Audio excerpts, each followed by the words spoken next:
Hello everyone. On behalf of Krea University, we warmly welcome you to Convocation 2024. Before we begin, here are a few quick announcements. Kindly turn off your mobile phones or leave them on silent mode throughout the event. The ceremony will end tentatively at 5 p.m. and high tea will be served thereafter. We request you to kindly remain seated throughout the ceremony.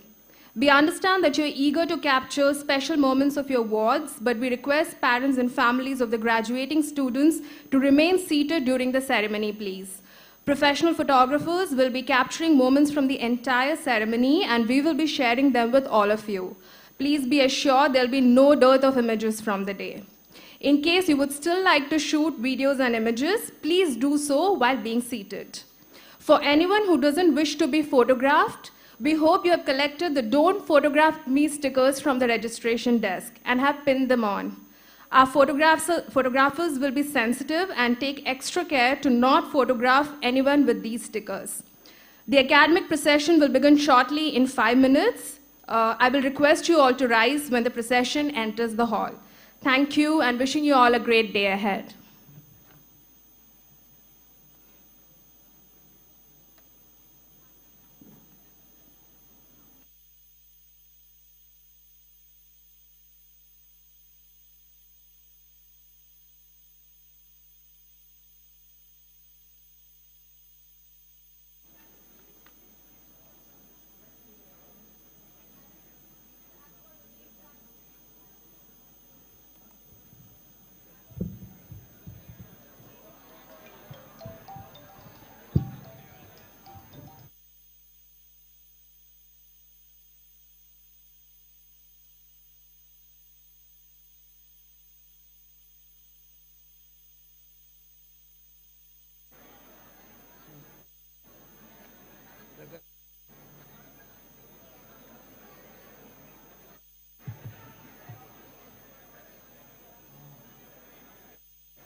Request all students to be seated on their designated seats, and please don't exchange seats in the middle of the ceremony. Thank you.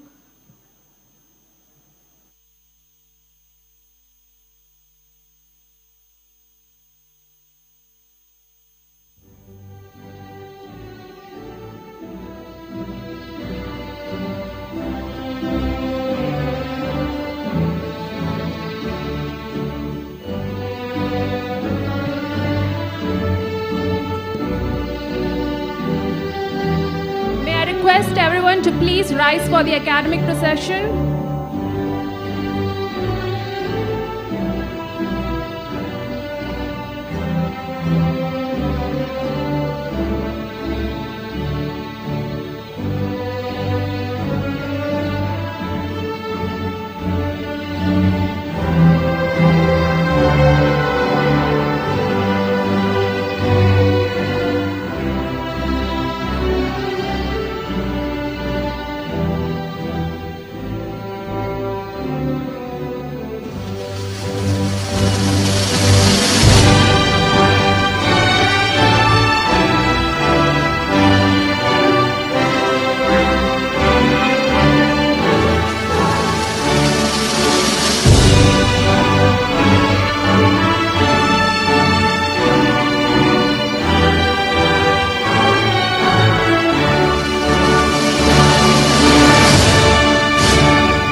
I call upon the Chancellor to declare the convocation open.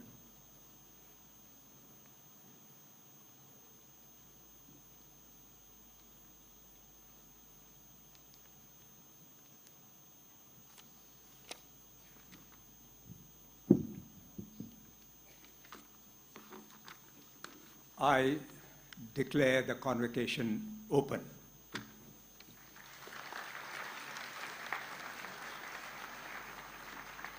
Good afternoon, ladies and gentlemen. A very warm and affectionate welcome to all of you.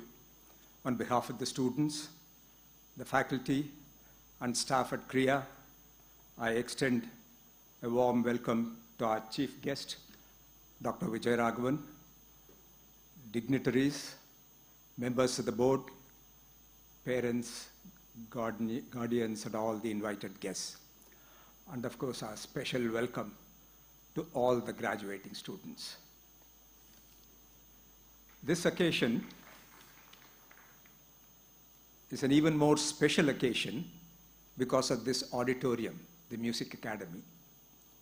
It's an iconic auditorium in the center of Chennai city, where hundreds of eminent people have spoken, artists have performed, and great musicians have inspired thousands of people.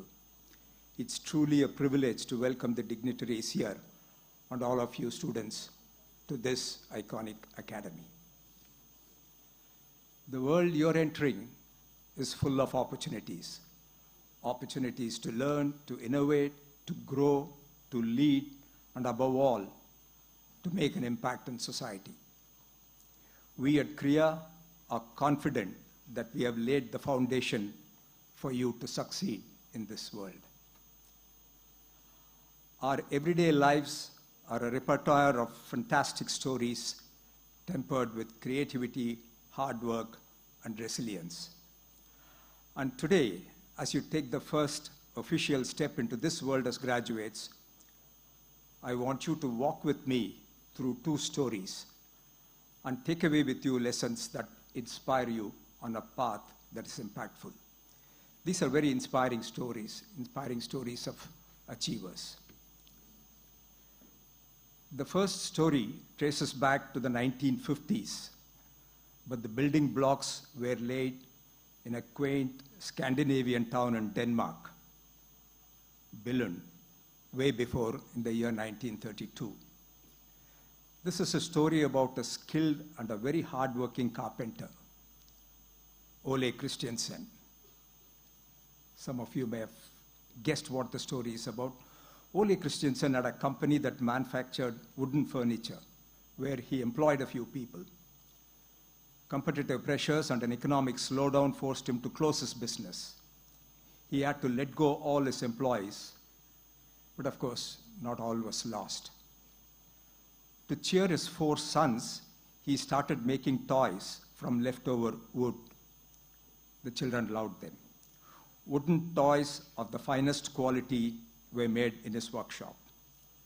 Soon he stumbled on a large contract, hired his employees back, and worked day and night to fulfill the order. However, as luck would have it, he lost the contract as the buyer filed for bankruptcy. Ole then decided to sell the toys himself with a great deal of difficulty.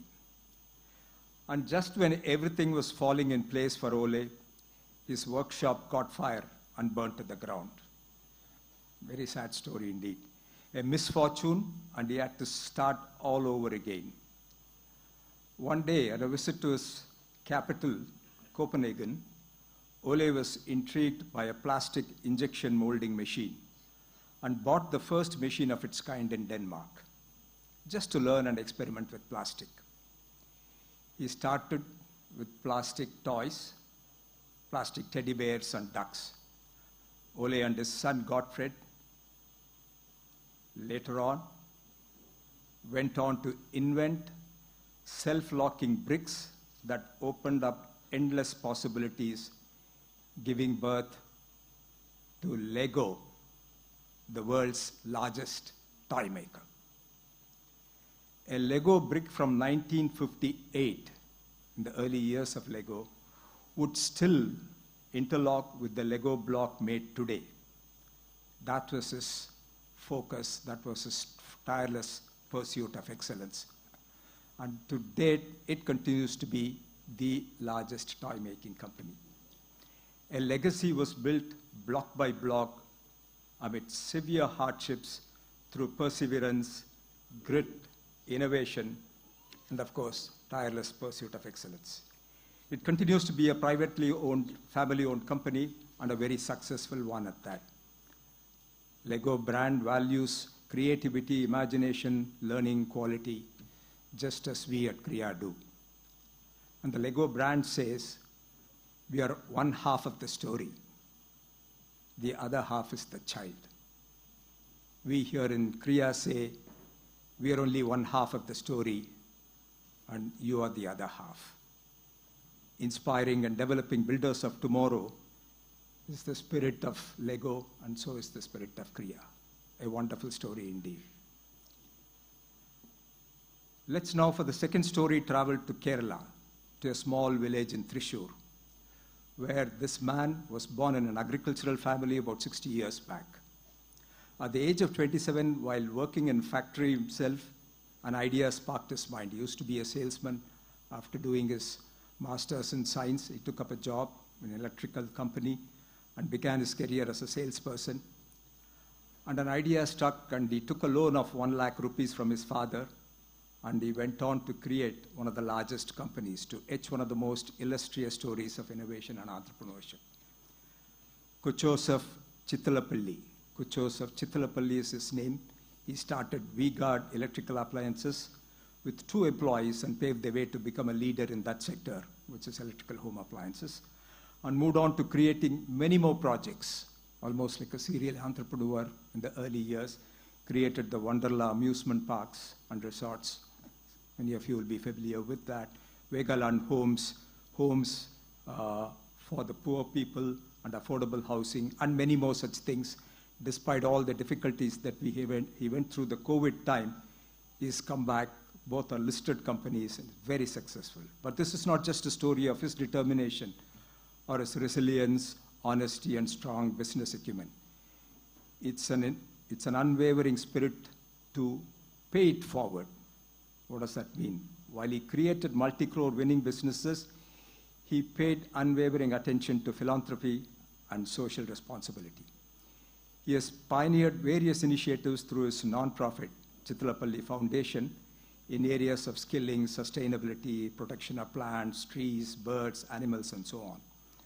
But what sets him apart is what he did, his single action that created a kidney transplant chain, the first of its kind in India, where once a recipient gets a transplant, one of the recipient's relatives or friends would pay it forward by being a donor in another case.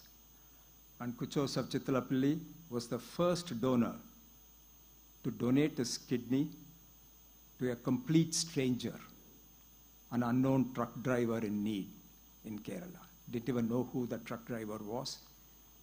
Walking with the doctor who mentioned about this case, he said, I'll donate the kidney, and then started this foundation. An act of total selflessness, and this led to the creation of the Kidney Chain Foundation, a great impact at personal and professional level. Here's something to remember for all of you. You're unique too, and you're important. The responsibility you hold is not just towards your own self, but also to the community at large. Always pay attention to diverse perspectives, lend a hand to those in need, and speak up for what's right. Write your own stories and be the heroes of your stories. The story that you're penning, you're writing, wouldn't have been possible without the love, support, and guidance of many elements that helped you build your path over these years. Starting with your mentors, and we at Krea are very proud of the world-class team of faculty members that we have. In equal measures, your co-travelers mattered, the peers you spent innumerable hours with in the university life, and some of whom will be your friends for life. Krea wants to be a part of your stories, now and in the future. Let's continue this journey together, and let's continue to grow together. I firmly believe each of you will be citizens who are socially impactful, sustainably conscious and responsible, and above all, successful and happy. Congratulations to everyone, and thank you very much.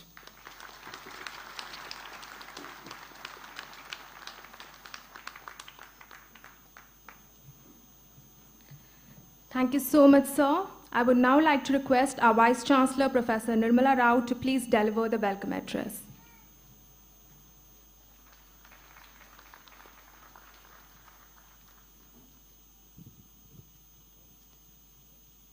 Chancellor, distinguished guests, graduates, ladies and gentlemen. The degree congregation is without doubt the highlight of the academic year. And graduates, your journey to this moment has been one of hard work, dedication, and self-belief. While we acknowledge that this is your very special day, it's also a day that we are delighted to share. So it's with great pleasure that I welcome you back as graduates of Krea, and to welcome families and friends to share this special occasion. I hope today's ceremony will be a joyous and memorable for all of you. Let me just pause here to pay homage to the giant who was instrumental in establishing Krea and served as its founding chancellor until recently. Last month, on the 18th of May, Sri Vagal passed away, leaving behind a legacy tough to replicate. He crafted Krea with love, where industry and academia worked together to create an oasis of excellence. Those of us who knew him always turned to him for creative solutions, inspiration, motivation, and the courage of conviction that we can and will make a difference. His message for each one of us was to be creative, imaginative, focused, think big, work hard, and work for the common good. There are so many lessons to be learned from him. His sense of duty, loyalty, commitment, resoluteness, sincerity, and more. His dedication to academic excellence was unswerving. Under Sri Vagal's leadership, Krea was established as a beacon of hope for the future. Today, we are delivering on that promise. The distinctiveness of our academic portfolio attracts people with a sense of justice, a creative drive, and the ambition to make a difference. Our mission is to foster an education that would bring together creativity, innovation, and ingenuity. We knew there was a gap in our educational system. We knew the culture needed a change. A job for life is a thing of the past. In today's world, we need an education system which focuses on learning, relearning, and reskilling. I firmly believe that Krea plays a crucial role in teaching people how to learn, to think. Not what to think, but how to think. Interwoven learning, as we call it, represents a radical shift in the education hierarchy with which we've long been familiar. Our students study history through theater, understand politics with poetry. Management studies with the liberty to learn philosophy. They combine intellectual curiosity and academic focus with a commitment to making the world a better place. And this is just as true for our academic staff as it's for our students. This means that the debates and discussions in the classrooms are carried out by people who are deeply informed about the issues, are drawn from a wide range of backgrounds, and who span the full range of identities across the communities. The outstanding accomplishments of our faculty are reflected in the prestigious publications, their contributions as keynote speakers to national and international conferences, and as recipients of major research grants. Research carried out by our faculty is wide-ranging, from exploring the evolution of nanostructures in butterfly wings by Dr. Saranathan to Dr. Ashik Iqbal's work on ways in which aviation and diplomacy came together during the early half of the 20th century. At the Graduate School of Business, more than half the research published this last year was in internationally recognized peer-reviewed journals with star publications by my colleagues, Dr. Jyoti Prasad and Dr. Praveen Bhagwan. Jyoti Prasad is also currently involved in a $250,000 project, working alongside Nobel laureates, Professors Abhijit Banerjee and Esther Duflo. To support the delivery of world-class academic activity and create an environment that fosters collaboration and success, we are investing in new academic buildings that will provide state-of-the-art facilities and study spaces. The success of our academics is matched only by the remarkable accomplishments of our students. This last year, several graduates progressed for higher studies to such prestigious universities as Chicago, Yale, NYU, King's College, Oxford, to name a few. At our IFMR Business School, all those graduating today have secured placements in top multinational companies.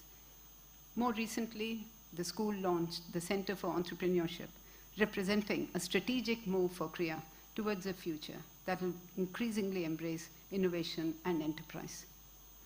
From academia to sport, our students have showcased their commitment, tenacity, adeptness through their engagements outside the classroom. Satish Pasupuleti achieved the remarkable feat of becoming the world's youngest person to conquer Mount Kilimanjaro twice in just 3 days.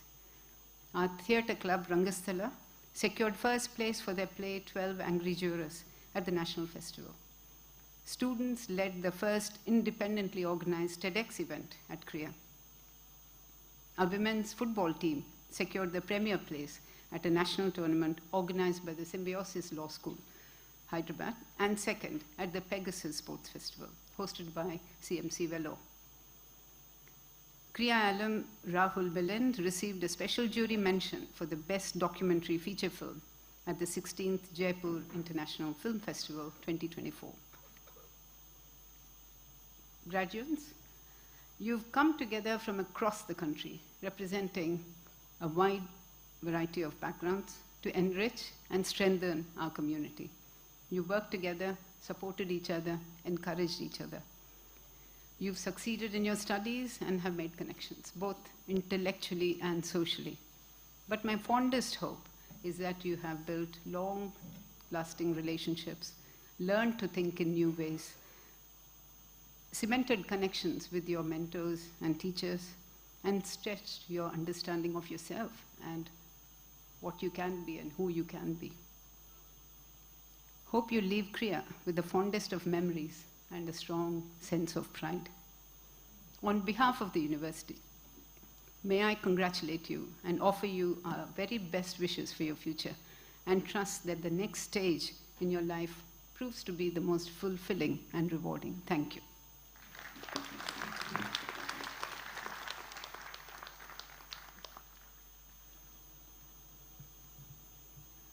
Thank you, Professor Rao. We are honored to have Dr. K. Vijayaraghavan as our chief guest today on this very special occasion. Former Principal Scientific Advisor to the Government of India, Dr. Krishnaswamy Vijayaraghavan is currently Professor Emeritus and Homi Bhabha Chair at the National Center for Biological Sciences, Tata Institute of Fundamental Research. Recipient of the Padma Shri, Dr. Vijayaraghavan is also a Fellow of the Royal Society, a foreign member of the US National Academy of Sciences, and a member of the American Philosophical Society. Dr. Vijayaraghavan graduated with a BTech degree and a Master's in Chemical Engineering from IIT Kanpur. He obtained his PhD from Tata Institute of Fundamental Research, and his research interests include developmental biology, genetics, and neurogenetics. I would like to take this opportunity to welcome Dr. Vijayaraghavan and request him to deliver the convocation address. Sir, please.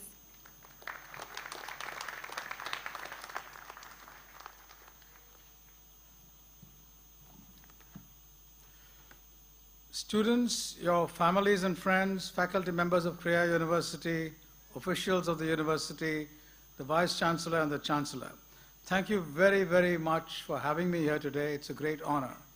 I've sat in this auditorium a few times growing up, but always on the other side. And in music class, I was very firmly told to move my lips but not let any sound come out. So there's no chance that I would come on this side. But today I'm here, and I hope that the words which come out are of some interest. I will make sure that any imposition on you, the graduating students, will be brief. You are here at the culmination of a strenuous and roller coaster journey. For what other kind of journey is there in college?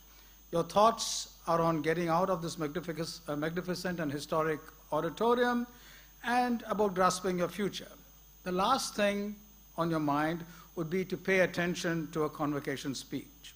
Especially your chancellor has said all that needs to be said. I, on the other hand, have to pay attention to what I say. In today's world where everything is seen, heard, and recorded, word travels fast, but glitches and malfunction in public speeches travel even faster and endlessly circulate, while a routine address is rightly ignored. So I'll try not to make any slips. Nevertheless, let's try to engage for just a little bit, for each interaction can be a learning experience, always for the speaker, and with luck for the audience too. Now, three aspects of the way each of our lives change have essentially remained the same for thousands of years. The first is the rise and then the fall of curiosity, innocence, and idealism. The second stage of our lives, there you see the rise of pragmatism, morphing quite often into cynicism. And then, interestingly, as people mature, they grasp opportunity through collaborations and think about returning to the implementations of ideals which they had lost. I must hasten to add that these three aspects of our lives are not hard compartments, and we are all a mix of these three, and we are often, what we are is molded by our environment. Now, over a 20-year period after graduation, whatever idealism and concern we had for society about the state of our city, our country, or the planet as a whole, typically diminishes. Notable exceptions aside, a pragmatic approach to dealing with people and the world takes over. Your concern is your job, your home, your family, and the advancement of your career. And at this stage, when we deal with the world, we often place ourselves at the center of everything and ask how we can negotiate the complexity around to maximize benefit for ourselves and our personal benefit. As I said, there are notable exceptions who retain the idealism of the youth, and they, by and large, yet, concern themselves about pointing out what should not be done around us, what needs to be done, analyzing what's happening, and the promises and perils of the route we and society takes. The fading of curiosity and the rise of cynicism happens over a 20-year period after you graduate.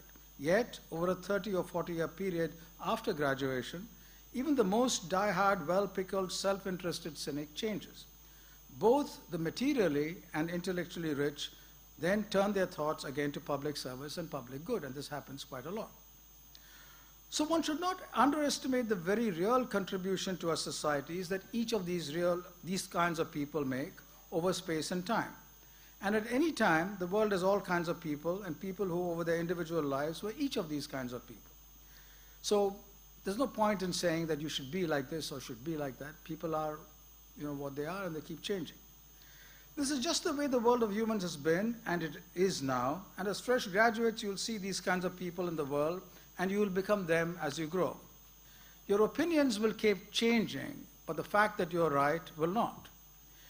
But there is something really special about you, specifically you sitting here today, and about the world today, which is distinct and different from the hundreds of generations of people who have graduated or studied in the past. Why are graduating students in the past decade more than, say, 2 decades before that? This is not a rhetorical question, and to answer this, we only need to look at the complexities of the world around us. Global temperature is one example. 2023 was the warmest year on record. I think 2024 may have been warmer than that. The 10 warmest years in the past 175 years have been in the past 10 years. Not too long ago, we had one of the most devastating pandemics in human history. Tensions between and within countries leading to conflicts seem leading to wars more than before. The rise of antisocial media, as I like to call it, seems relentless. As extreme weather hits rich and poor alike, flood, high wet bulb temperatures, drought, cyclones, etc., we seem to be staring at the approaching headlights of dystopia, locked into inaction, or hunkering down and minding our store, or telling each other that something must be done, or pretending that nothing is happening. The world has seen many crises in the past. Almost all the recent ones are of our doing as humans, however. The optimist in us will point out to how human ingenuity has overcome every hurdle. But it's worth remembering that with every so-called victory over natural and human-made disasters, we have also changed the world itself, ourselves and the environment, and not merely managed to survive. About 10,000 years ago, we domesticated plants and animals, took to farming, and became settlers.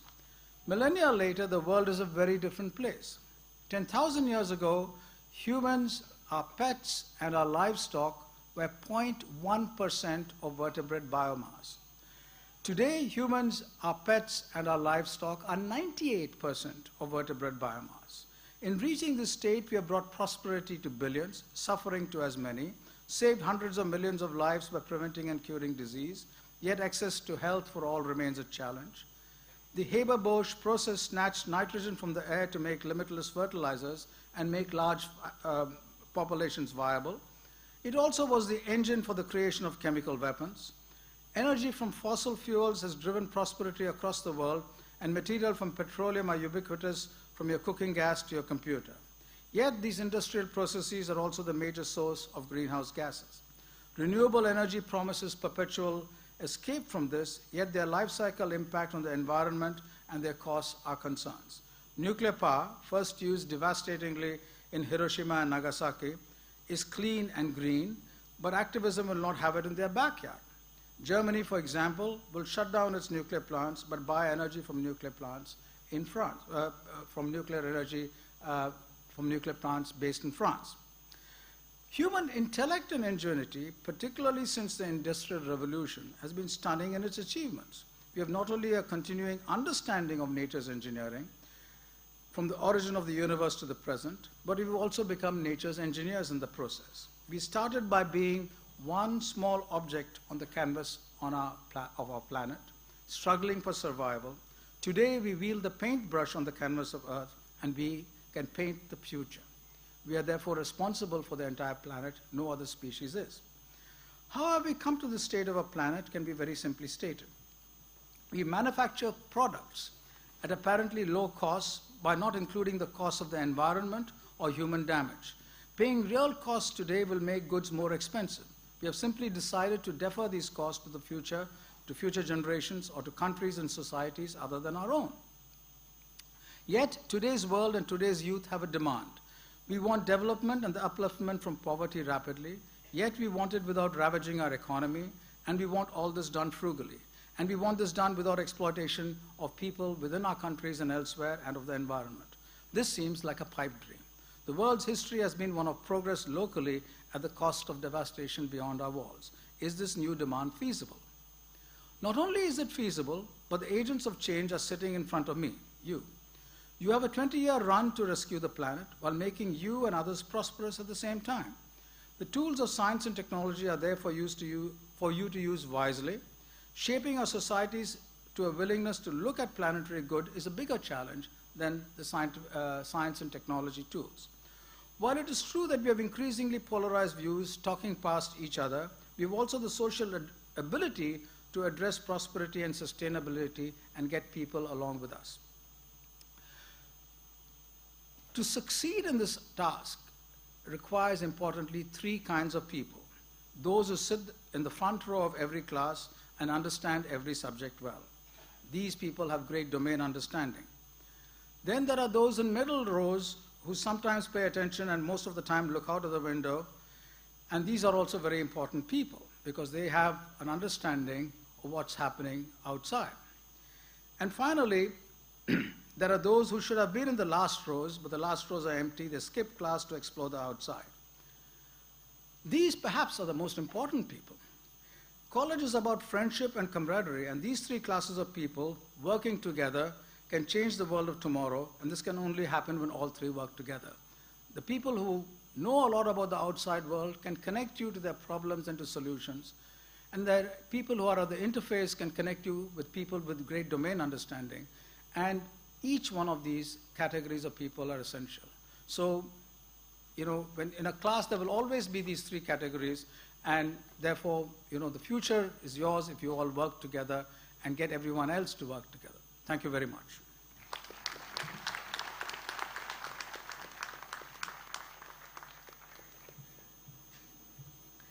Thank you, sir, for these words, part eye-opening and in total inspiring, the perfect gift of wisdom to our graduates as they gear up for the journey beyond Krea. I would now like to invite Mr. Lakshmi Narayanan to please felicitate our chief guest.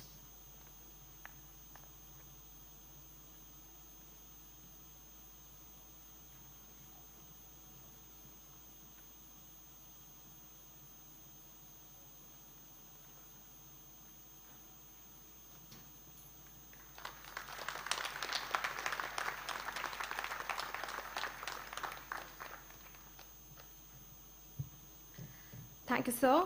May I now call upon our Vice Chancellor to initiate the conferment of degrees, please.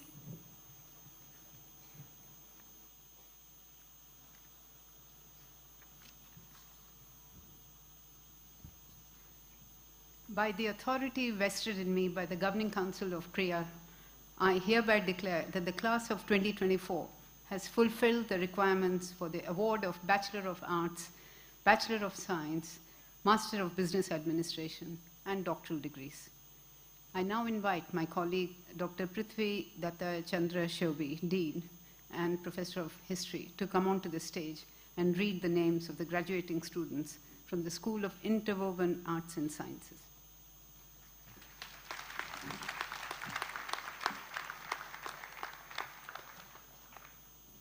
Bachelor of Arts, Honours in Economics, Adya Jain.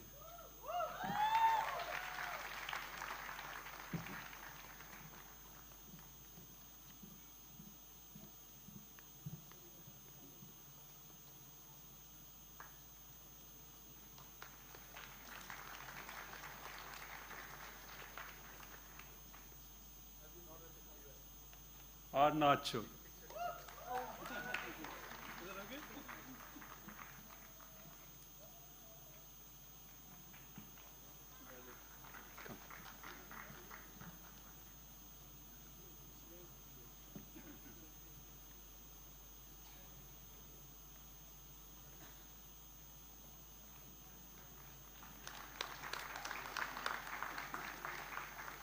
Adrian John.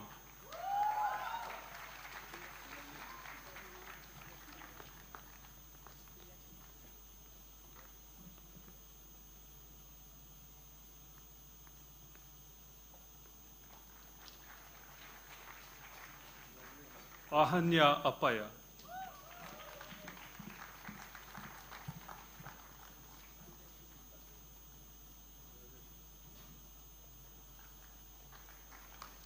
Ananya Sethi.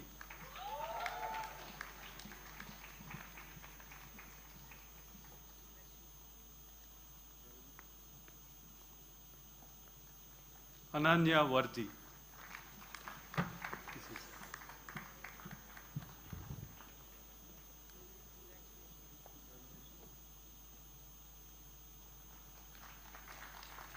Anjali Polite.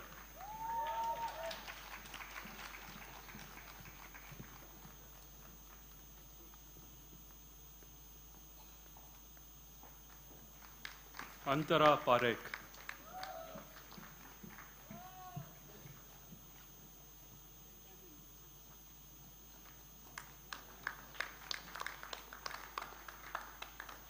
Apurva Peri.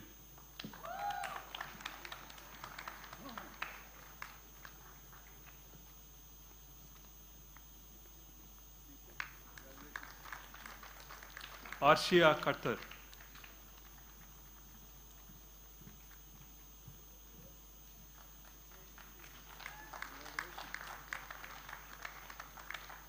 Arundhati Ganesh.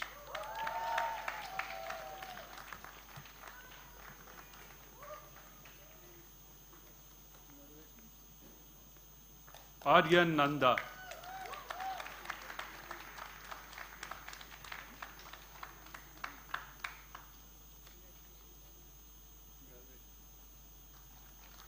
Avinash Raju Panakkal.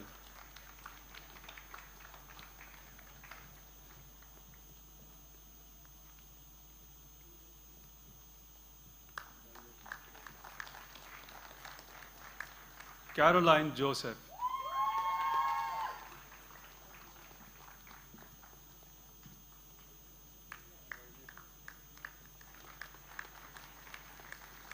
Dalal Shruti Dhaval.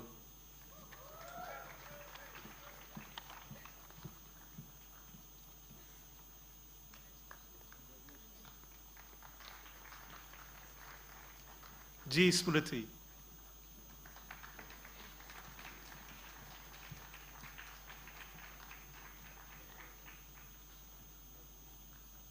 Harsha Agarwal.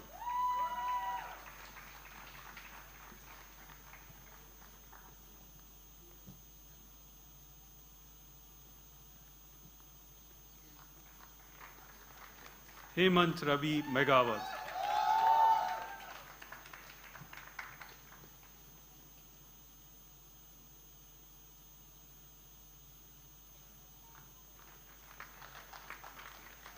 Khanna Kunsh Rohit.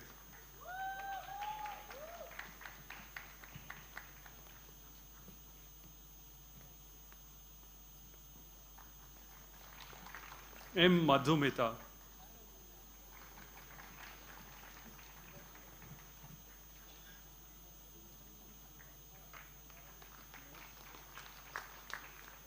Mansa Sai Meghna.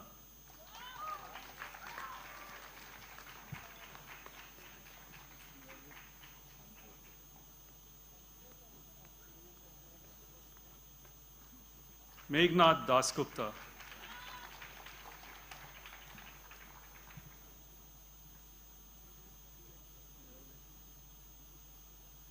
Mihir Vivek.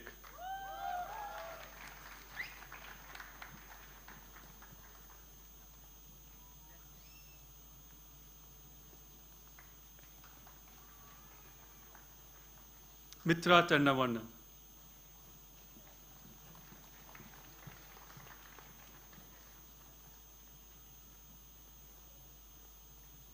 Nanki Puri.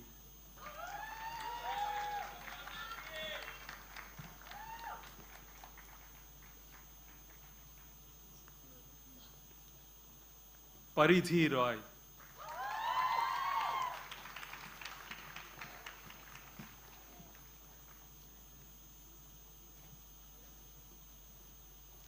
Rohit Behera.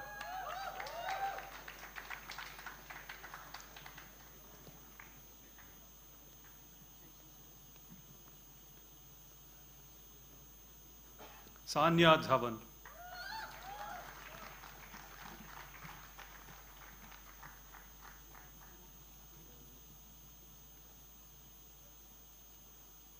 Shashwat Swaminathan Jaishankar.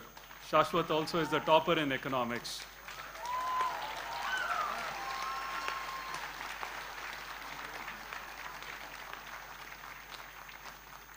Shreya Shrikant Kabadi.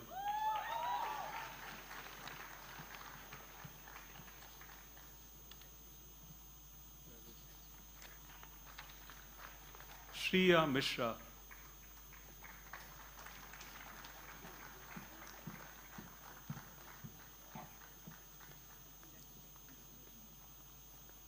Siri and Joyce.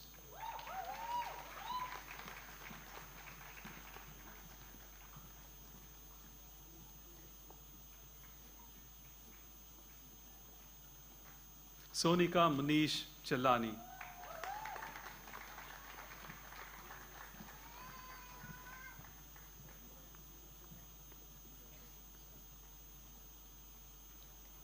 Sujaya P.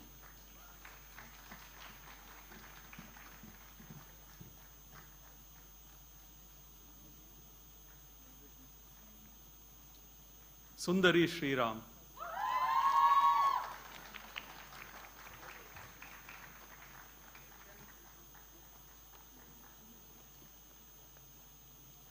Tanishka Sahai.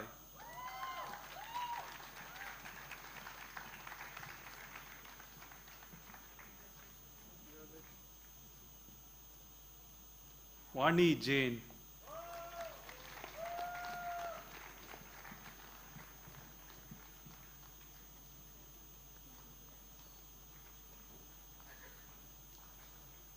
Vedant Jawar.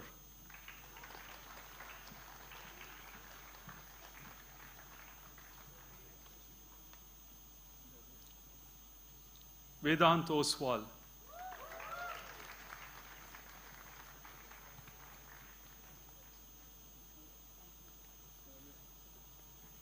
Vibhav Kapoor.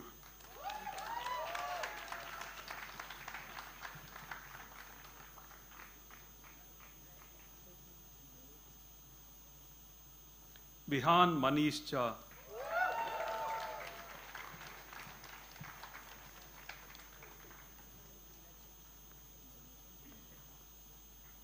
Vishesh Agarwal.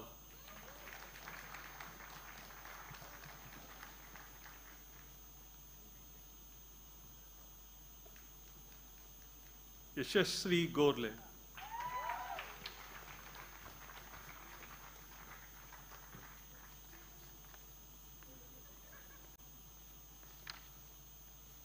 Yash Jhawar.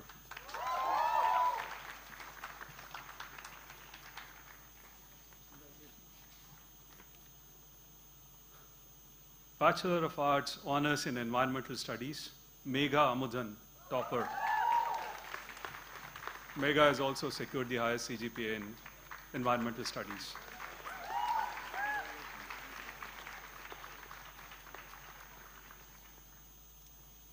Pratibha Kullar.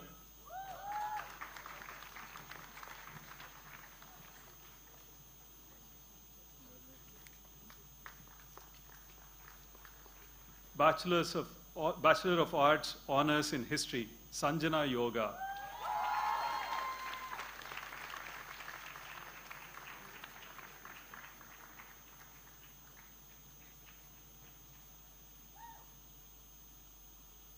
Sharanya Maiti. Sharanya is also the topper in history.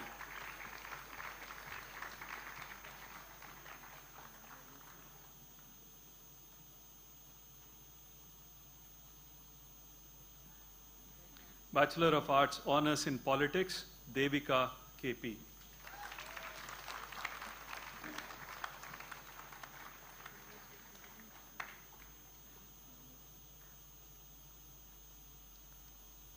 Sharvari Subedar.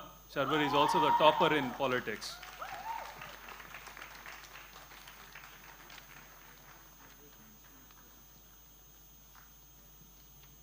Varalakshmi R.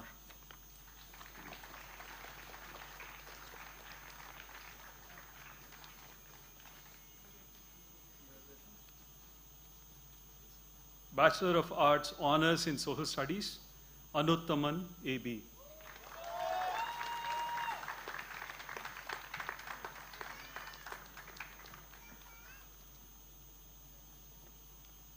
Nirva Shah. Nirva is also the topper in Social Studies.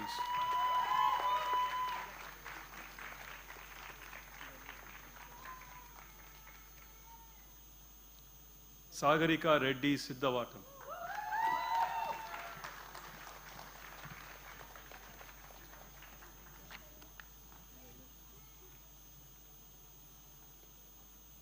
Soumyadeep Roy.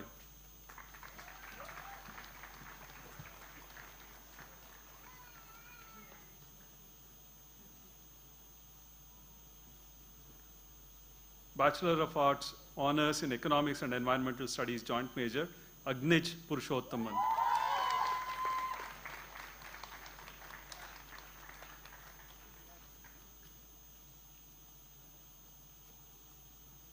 Shweta Gunaratna.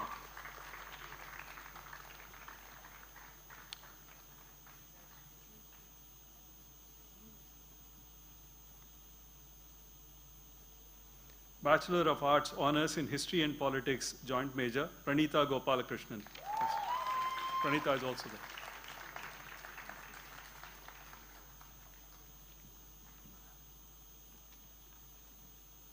Bachelor of Arts, Honours in Global Arts and Literature, joint major, Chana Ahuja. Chana is also the topper in this particular category.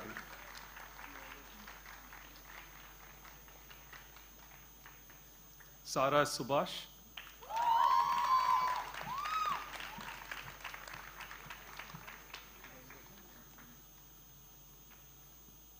VC Agarwal.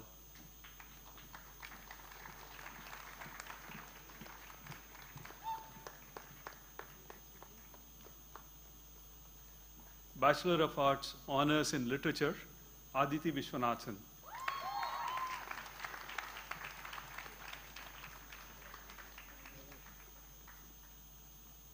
Mahi Kaivar. Mahi is also the topper in literature.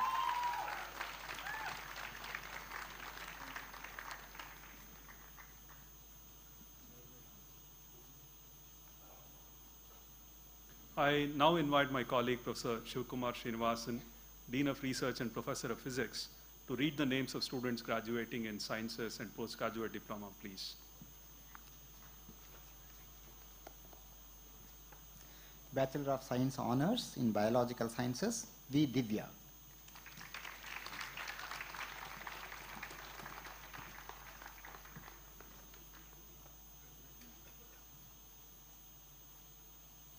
S. Hitashri.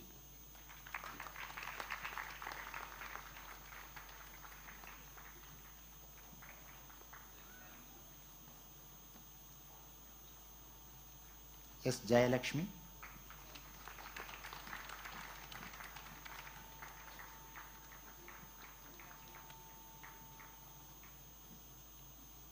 Kushi Bedi.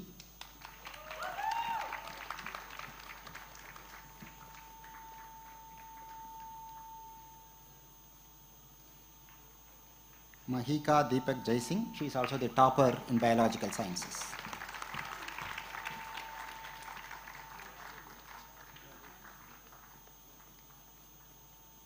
N. Nisin.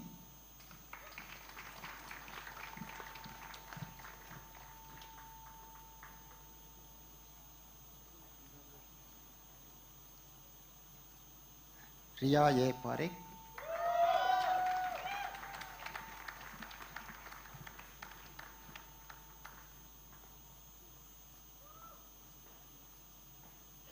Vedanshi Kakadia.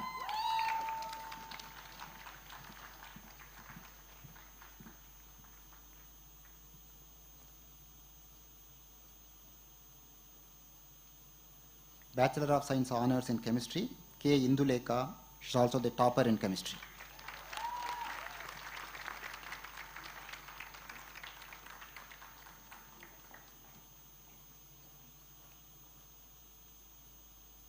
Pranav Jain.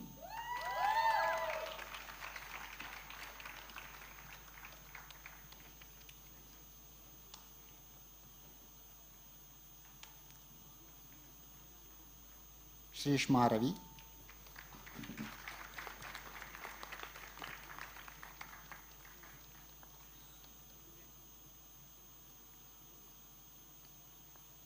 Bachelor of Science Honors in Computer Science, Ayan Bedi.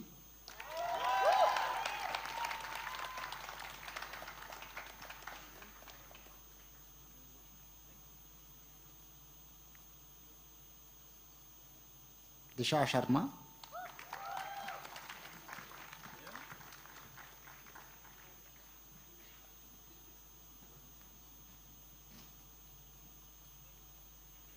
Divij Doshi, topper in computer science.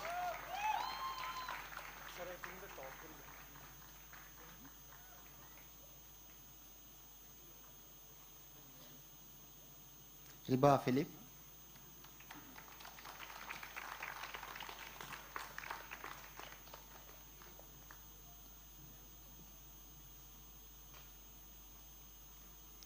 Riddhi Raju Basutkar.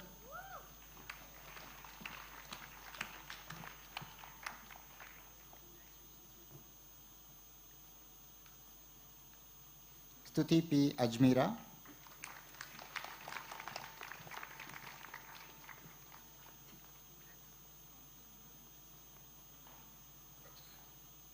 Bachelor of Science Honors in Mathematics, Aman Shah, also the topper in mathematics.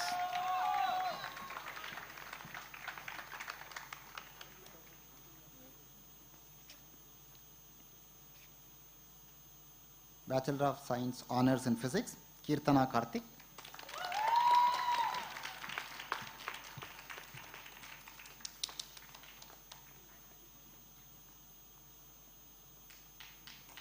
Kritman Singh.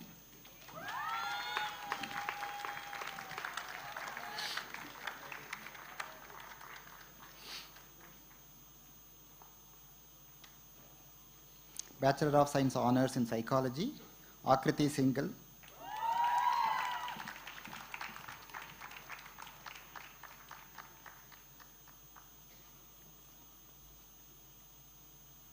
Anaga Verma.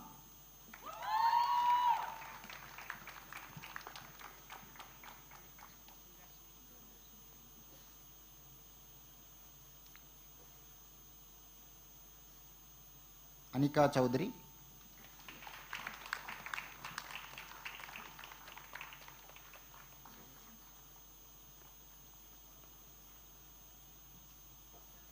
Anushka Gupta.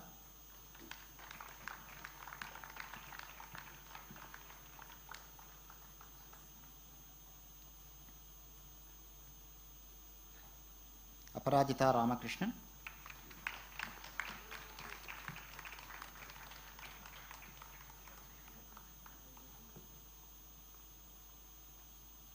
Arya Menon.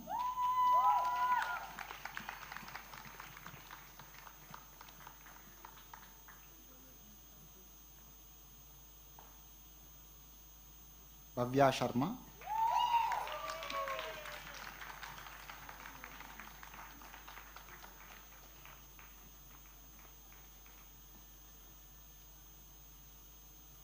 Bhumika Mehta.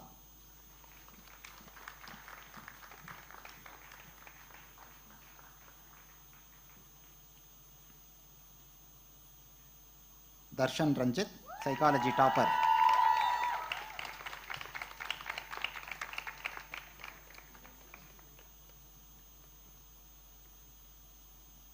Deepthi Vadera.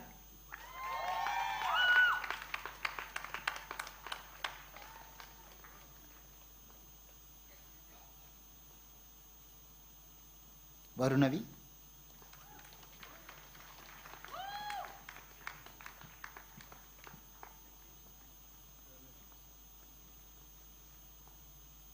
Gauri Unnikrishnan.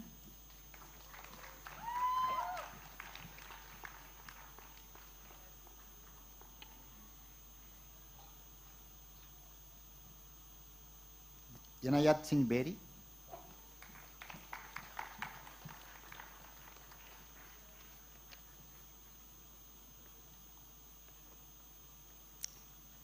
Jia Apurva Doshi.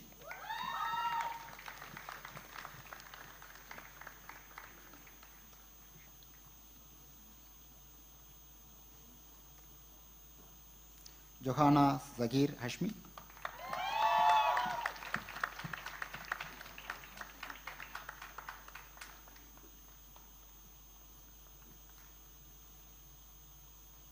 Kankar Khadija Umme Habisha Hassan.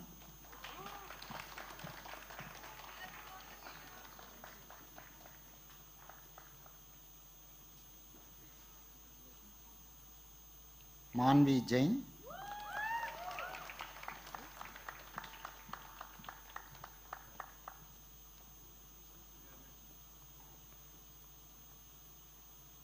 Mahi Agarwal.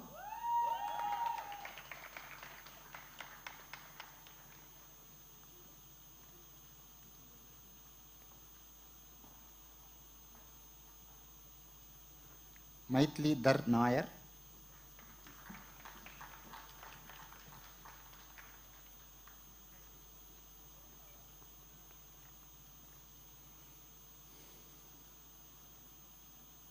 Mrinalini Shishodia.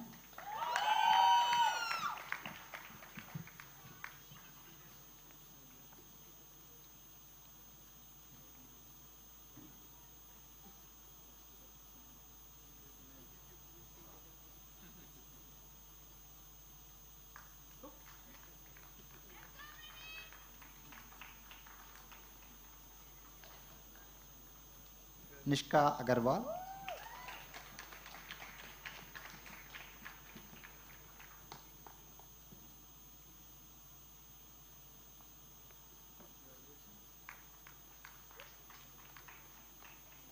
Samyukta Ram.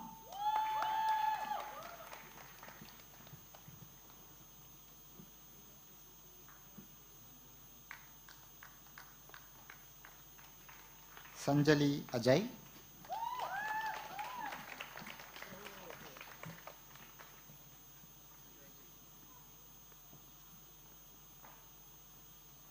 Sapna Kappal,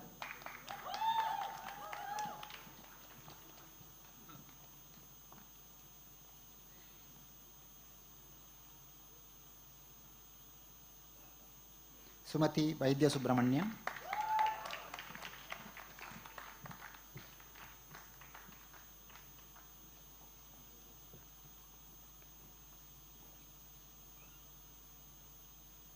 Urvi Rajesh Bhatia,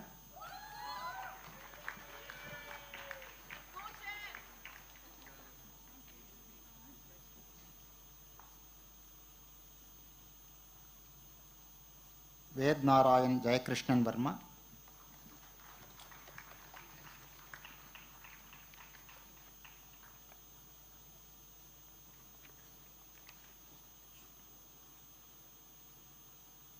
Vindhya Atmakur,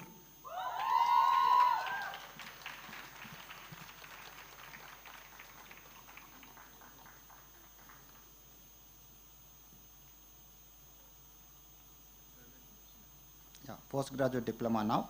Postgraduate diploma in biological sciences, Anvesha Baral,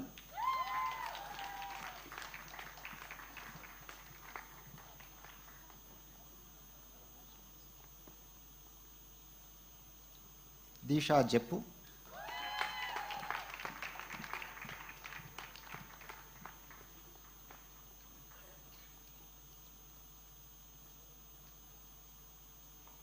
Ishan Suresh Kumar,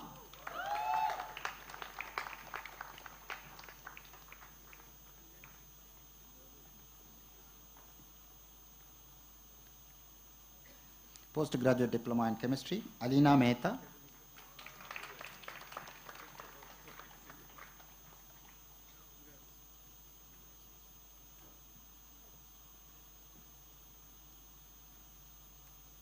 Amina A,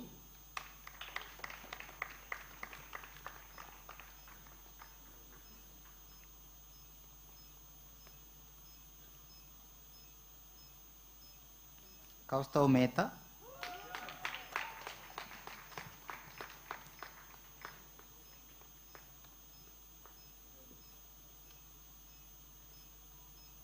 postgraduate diploma in computer science, Adnan Qureshi,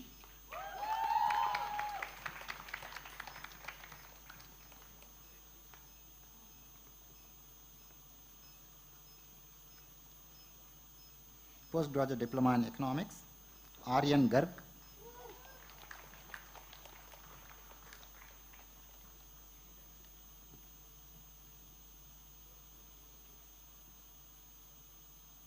Harini Vandana Ilango,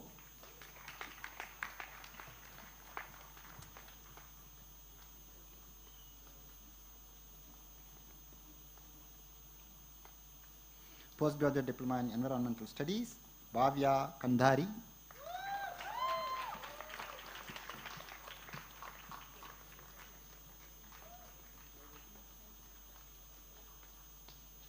Nivedita Naveen,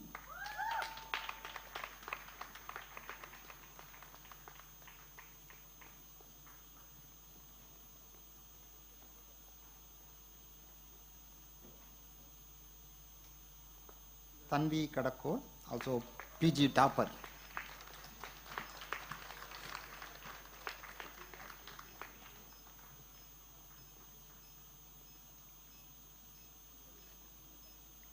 Postgraduate diploma in interwoven arts and sciences, Aditi S. Prakash,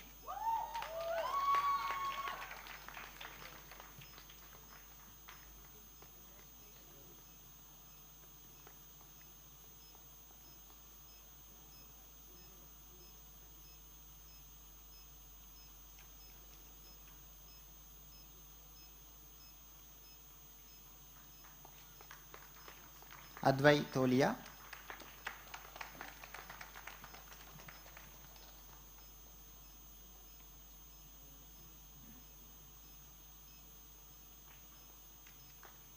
Divya Bura,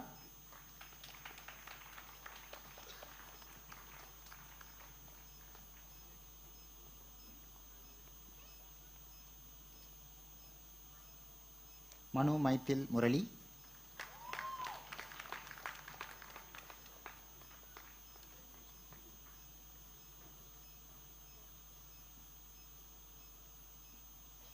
Ravi Kambampati,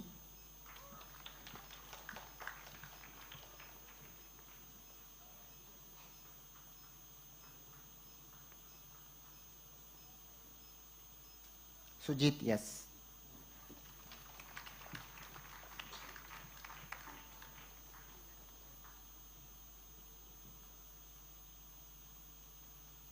Postgraduate Diploma in Mathematics, Sagar Bhargava.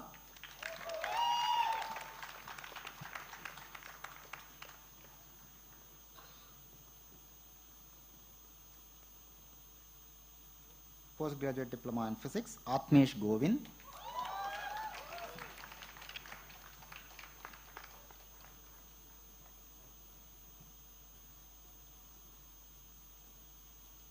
Joan Aditi Franklin.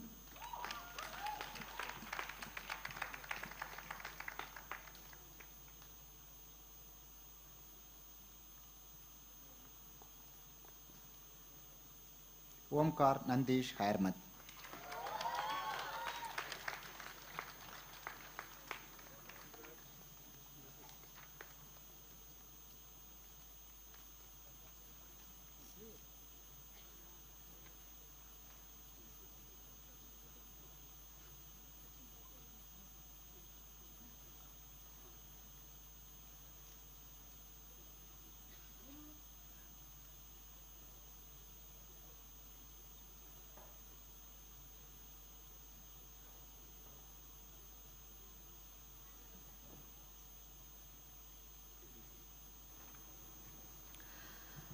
Today is a significant day for us as we honor two exemplary personalities for their contributions in the field of academics, education, and development by conferring upon them honorary doctoral degrees on behalf of Krea University. I would like to request Dr. Vidya Venkateshan, member of the Governing Council, Krea University, to felicitate and introduce Dr. Rukmini Banerjee, please. It's my privilege to introduce you to Dr. Rukmini Banerjee, CEO, Pratham.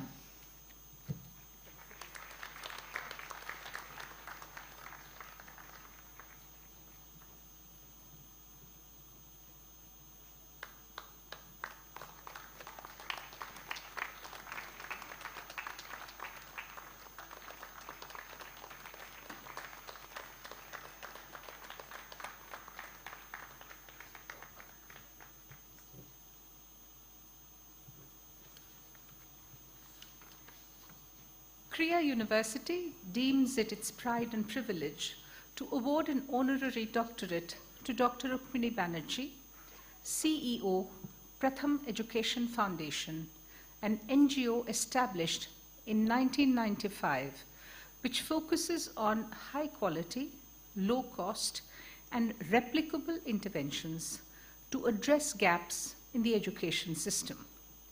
Today, more than 250 million children are enrolled in schools in India, and Pratham has had a big role in this major achievement of our democracy. The 86th Amendment of the Constitution of India made free and compulsory education for children between 6 and 14 years a fundamental right. In 2011, to realize this goal, the ambitious Sarva Shiksha Abhiyan program was launched. Fast forward to 2004, India was on its path to achieving universal primary school enrollment. But there was no information on the outcome of education. Pratham had already been working with children across thousands of villages and urban slums in India, and their experience was vital to the government. Armed with a simple tool, a single sheet of paper with 4 levels of text: letters, simple and common words, a short 4-line paragraph with easy sentences, and a longer text with more complex vocabulary. A nationwide initiative was launched to assess children's education progress with a common metric. The Annual Status of Education Report, ASAR, was born. In Hindustani, ASAR means impact. Since its inception, the Asar tool has been adopted in 15 countries, including Pakistan, Kenya, Bangladesh, Ghana, Tanzania, Mali, Senegal, and Mexico, and has provided vital information to governments in policy making, decisions, and measurement. Dr. Rukmini Banerjee and her team headed this relentless crusade. Much before Asar and Pratham, Dr. Rukmini Banerjee had started writing her success story. She graduated in economics from St. Stephen's College and followed it up with a master's from the Delhi School of Economics. She later won the prestigious Rhodes Scholarship and headed to Oxford University. For her doctorate, she was with the American scholar John Dewey's University of Chicago Laboratory School, the epicenter of research work that led critical educational reforms.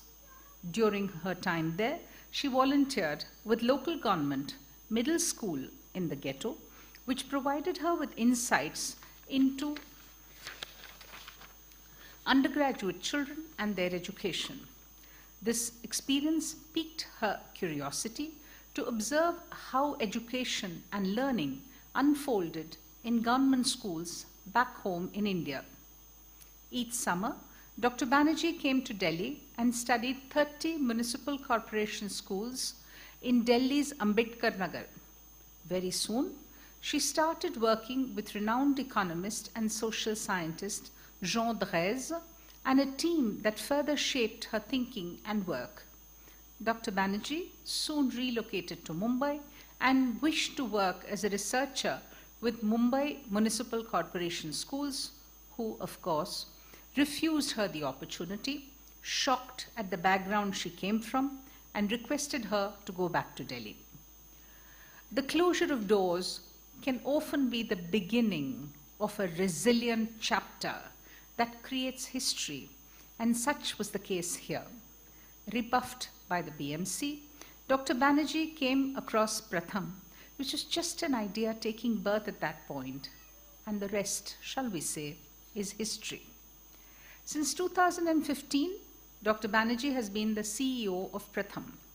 She has worked extensively in Pratham's education programs in rural and urban areas and has played a major role in designing and supporting large-scale partnerships with state governments in India for improving children's learning outcomes.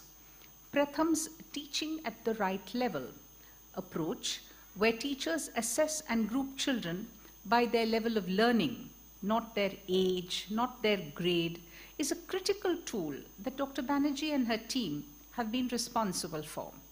She and her team found creative solutions to make learning attractive and accessible, using concepts like Shikshan Mela, where illiterate mothers were enabled to support their children through school. In honor of her work, in 2008, Rukmini Banerjee received the Maulana Abul Kalam Shiksha Puraskar by the government of Bihar in India. In 2021, Dr. Banerjee became the first Asian woman to be awarded one of the highest education accolades, the Yidan Prize for Education Development.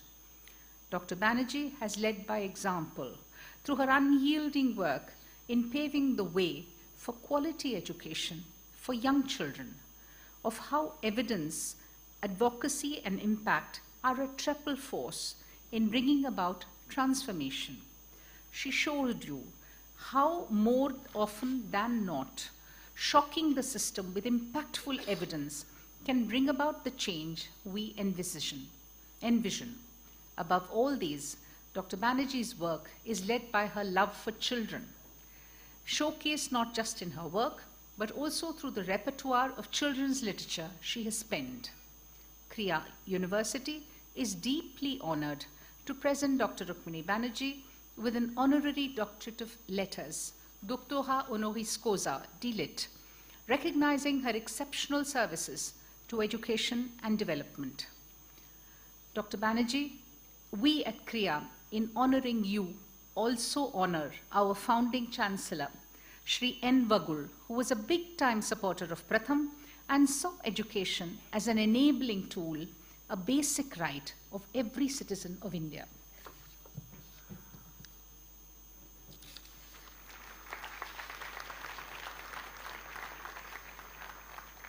May I please invite the Vice-Chancellor, Professor Rao, to confer an honorary doctorate upon Dr. Banerjee.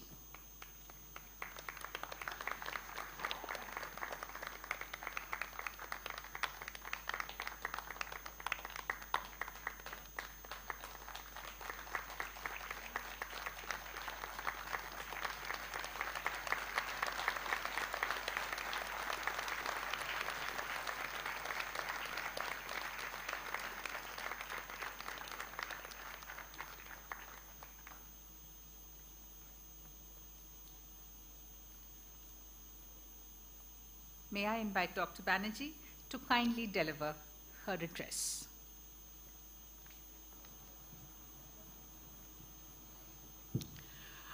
Thank you so much, Vidya. Huge gratitude to the entire Krea team for finding me, bringing me here, and then conferring on me such a huge degree.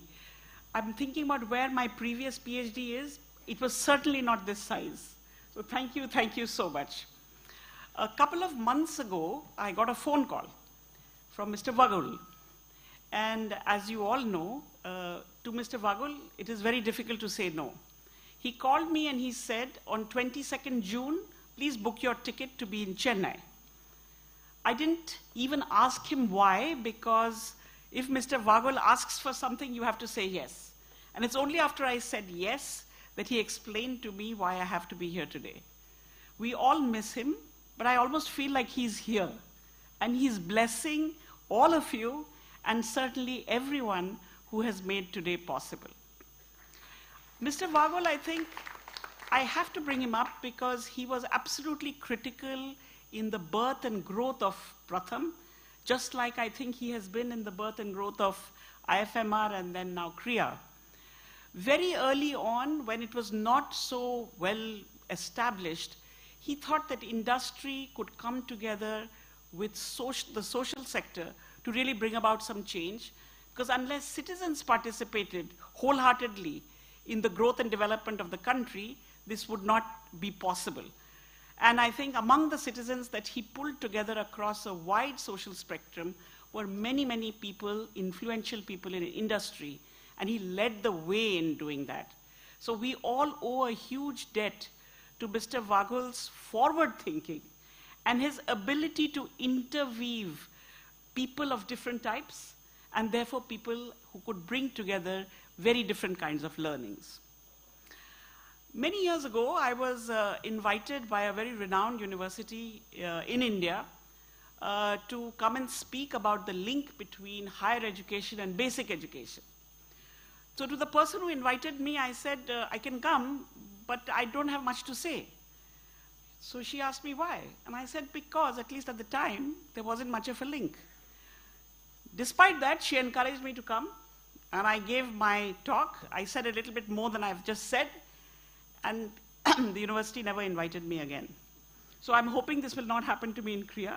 I think we are at a very different time in our own history. We have all been through COVID. We all know what it is like when schools and colleges are closed. We all know that a massive job of rebuilding has been done. I work with exactly the opposite end of the education spectrum from all of you. We work with young children, we work with teachers, we work with families. Much of my team, it's quite a large team, is young people from the communities in which they work. And many of them don't have diplomas or degrees, but have a great deal of passion for wanting to change the world, the immediate world that they live in. Yesterday, I was in Tiruvallur district, really speaking to some women with whom we are working, and it's called a second chance program. These are women who have, for one reason or the other, dropped out of the school system long ago. One woman said to me that it has been 30 years since she held a pen for more than 1 minute.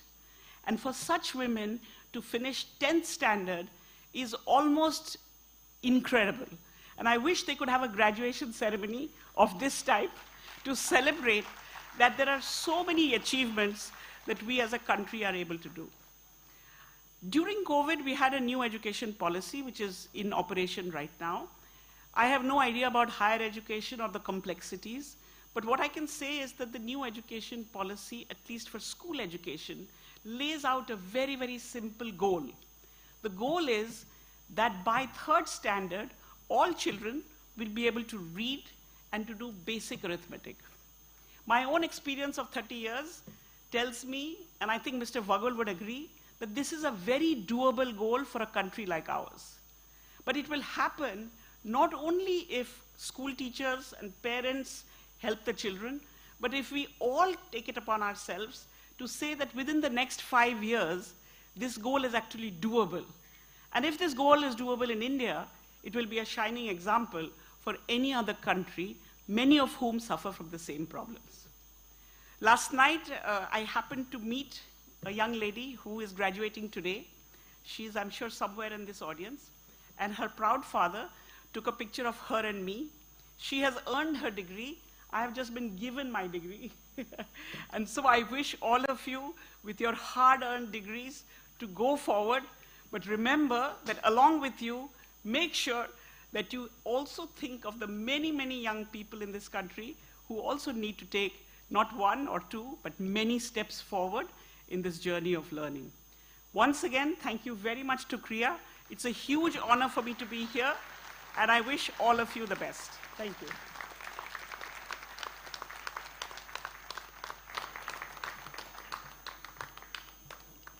Thank you, Dr. Banerjee, for those powerful words, and yes, we all do really miss Shri N. Baghul. I would now like to request Dr. John Matthew, Associate Professor of History of Science, School of Interwoven Arts and Sciences, to introduce Professor David Shulman, who is unfortunately unable to be with us today, but will be joining us live from Israel.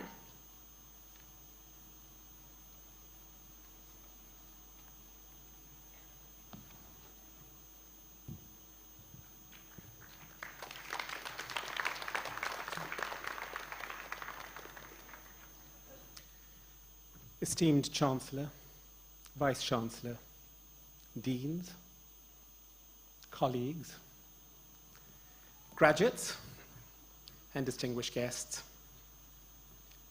it is with great pleasure and a particular sense of honor that I introduce to you Professor David Dean Shulman. Perhaps the greatest recognition that an institution of higher learning can bestow upon an individual is that it acknowledges that person to be a pilgrim. Now, this is in no manner intended to limit the honoree to immediate calls on sectarianism, be it community, nation, religion, or other. It is rather to appreciate that pilgrims transcend all boundaries as their journey through life demonstrates an unwavering allegiance to such attributes as integrity, constancy, humility, and wonder.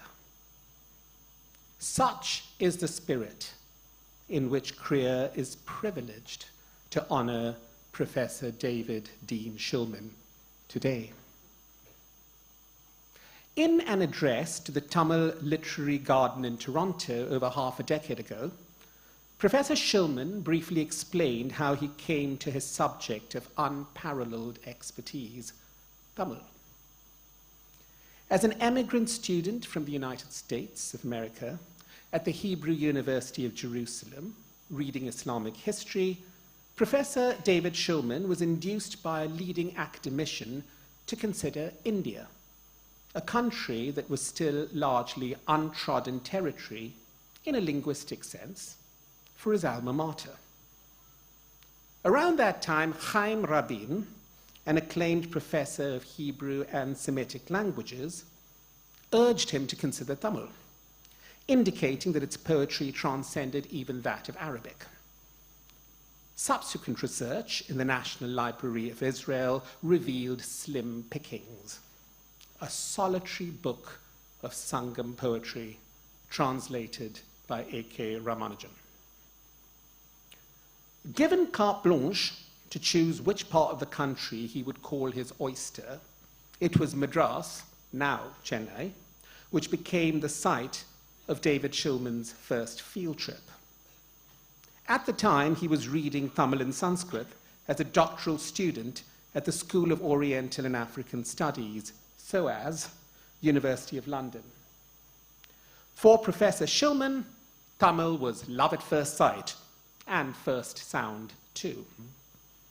As SOAS bloomed, his continuing romance with Tamil, even as it became his language of scholarship, resulted in a thesis entitled Mythology of the Tamil Shaiva Talapuranam. That was a watershed moment in the development of one of the most celebrated authorities on the language today in the world of academia, having since authored or co-authored over 20 books, including his remarkable effort, Tamil, a biography, in 2016, addressing such diverse areas as history and religion in South India, Dravidian poetry and linguistics, and Carnatic music, an interest that he shares with his equally remarkable partner, Eileen. Prominent among his collaborators have been Velicheru Narayana Rao, Sanjay Subramanian, and Don Handelman, across vast fields including Telugu literature and history, the history of the Telugu-speaking Madurai Nayaka dynasty, 1529 to 1736, South Indian Shaivism, and South Indian historiography. The accolades have been countless, notably the MacArthur Fellowship, 1987, the Rothschild Prize, 2004, the Emmett Prize for Art, Science and Culture, 2010, and the highest national honor in his country of adoption, the Israel Prize 2016, for his remarkable cultural work, including literature in South India. A member of both the Israel Academy of Sciences and the Humanities from 1988 and the American Philosophical Society from 2015, Professor Shulman retired as Professor of Indian Studies and Comparative Religion at the Hebrew University of Jerusalem, where he remains the René Lang Professor of Humanistic Studies. However, no set of accolades can ever do justice to a Renaissance individual who is at once Indologist, linguist, literary critic, author, poet, particularly in Hebrew, and cultural anthropologist. With enviable mastery of both English and Hebrew, he functions expertly in Tamil, Telugu, Sanskrit, and Hindi, with remarkable reading capabilities in Malayalam, Persian, Arabic, Greek, Russian, German, and French. To encounter Professor Shulman is to appreciate anew just what the word polyglot means. Yet what marks Professor Shulman equally is his unflinching commitment to peace. Undeterred by nationalistic rhetoric, even at the risk of censure, he has worked tirelessly for the cause of Israeli-Palestinian harmony through Ta'ayush, an organization that he co-founded in 2000. Ta'ayush includes members of both communities who have organized the passage of food and other essential supplies to Palestinians under siege. Such acts of conscience are as inspirational as the towering academic stature of the individual that we honor today. It is, therefore, with the deepest admiration that Krea University acknowledges this remarkable giant of the academy and of larger society with the honor befitting such acts that ever appeal to the better angels of our nature. Literarum Humanarum Doctor Honoris Causa, the honorary degree of Doctor of Humane Letters. Congratulations, Professor Shulman, and in anticipation of your arrival in September in your beloved Madras, welcome home.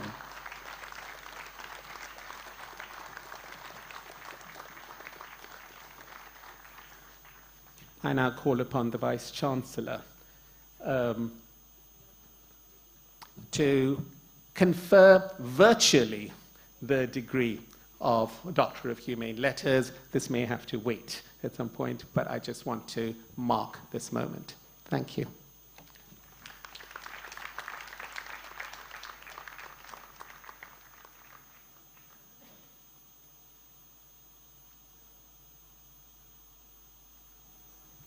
I would request Professor Schulman to please share a few words with us.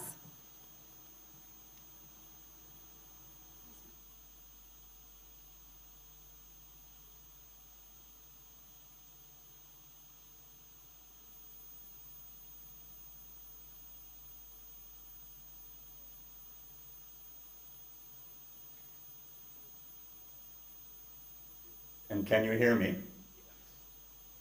Yeah, okay. That's fine. So, namaskaram. And first of all, let me say that I'm profoundly moved by the honor that Krea University has bestowed upon me. It means a lot to me, more perhaps than you can imagine. And I want to thank you from my heart, and to thank the Chancellor and the Vice-Chancellor and everyone at Krea University for what is indeed a marvelous honor. And I want to thank Dr. Matthew for his very gracious, actually too gracious words about me. When I heard Dr. Matthew say that one might use the term pilgrim in some connection to this award, I was reminded of the fact that whenever I come to India, perhaps you don't know this, but when one signs into a hotel anywhere in India, they usually ask you the purpose of your visit. It's something you have to write into the guest book. And I invariably write pilgrimage, because I come to India as a pilgrim. And I've had the great gift, the great honor of being able to come on pilgrimage, not only to the hundreds of temples in the Tamil country, but to all other parts of India as well. I'm very sorry not to be with you in person today, but the plan is that my wife Eileen and I will come to visit Krea sometime in the next few months, when we'll be living again in Chennai, Madras for us, and I look forward to that very much. I have to say that despite the wonderful words that Dr. John Matthew has used about me, I feel I have done far too little. But what I can say, as he hinted, is that when my wife and I first came to Madras, Chennai, it was in 1972. We were on our honeymoon. And indeed, it was exactly as Dr. Matthew said, it was love at first sight. We loved everything about it. First and foremost, perhaps the music. So that's another nice point, because we first came to know the Music Academy, where all of you are sitting today. That became a main part of our lives. But we also loved the delightful people whom we met, and the food, and the landscapes, and even the intense heat. It was in July. And there was also the wonder of the Tamil language, which when we first heard it, didn't sound like any language that we had ever heard or known before. And over these 52 years, more than half a century, that love for South India and its people and its cultures and its languages and its music, that love has intensified and ramified to include other regions, other languages, Andhra and Telugu, Kerala and Malayalam, of course, Sanskrit and Persian, which are interwoven with the histories of all of these languages. If there's any merit in my work, I think the credit should go to my teachers, whom I want to mention.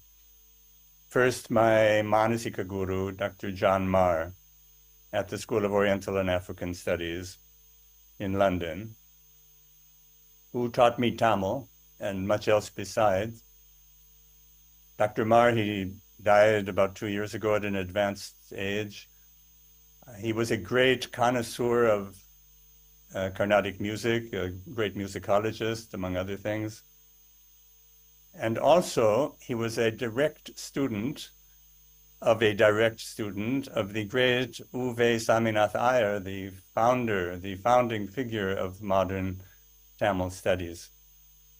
So I was privileged to become part of that particular parampara, which goes back to Tirisirapuru Meenakshi Sundaram Pillai, the greatest Tamil poet of the 19th century. And it's nice to think that today, Krea University has, in a certain sense, joined that wonderful tradition. At SOAS, I was also a student of Wendy Doniger, and a few years later, I met A.K. Ramanujan, and we became close friends, but he also taught me. He died far too young. And then Velcheru Narayana Rao, the greatest scholar of Telugu in this generation, introduced me to the mysteries of Telugu language and culture and literature. And we became very close friends, so close that we could read one another's minds and finish one another's sentences. And we worked for many years together. We wrote some 12 or 13 books. I really don't have the words to express my gratitude to Narayana Rao and also to Dr. Marr. In Kerala, my students and I have been taught by several great scholars and artists. For example, Margi Madhu Chakyar and Dr. Induji, who introduced us to the intricacies and the marvel of Kuriyatam, which has become a central interest in my life. And also Dr. Sudha Gopalakrishnan and Professor Keshavan Velutat, among others. And I have also benefited from very close companionship and working cooperation with the anthropologist Don Handelman, with Professor Yigal Bronner, one of the world's finest Sanskritists, and with Sanjay Subrahmanyam, the well-known historian. There's much work still to be done.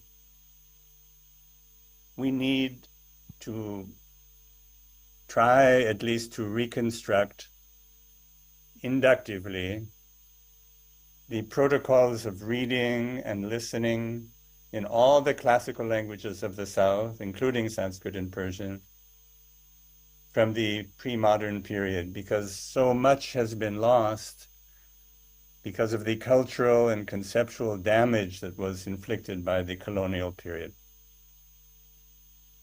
To put it simply, we need to learn again how to read as we were meant to read. Also how to listen to music as it was composed at the late 18th and early 19th centuries, and how to look at painting and architecture.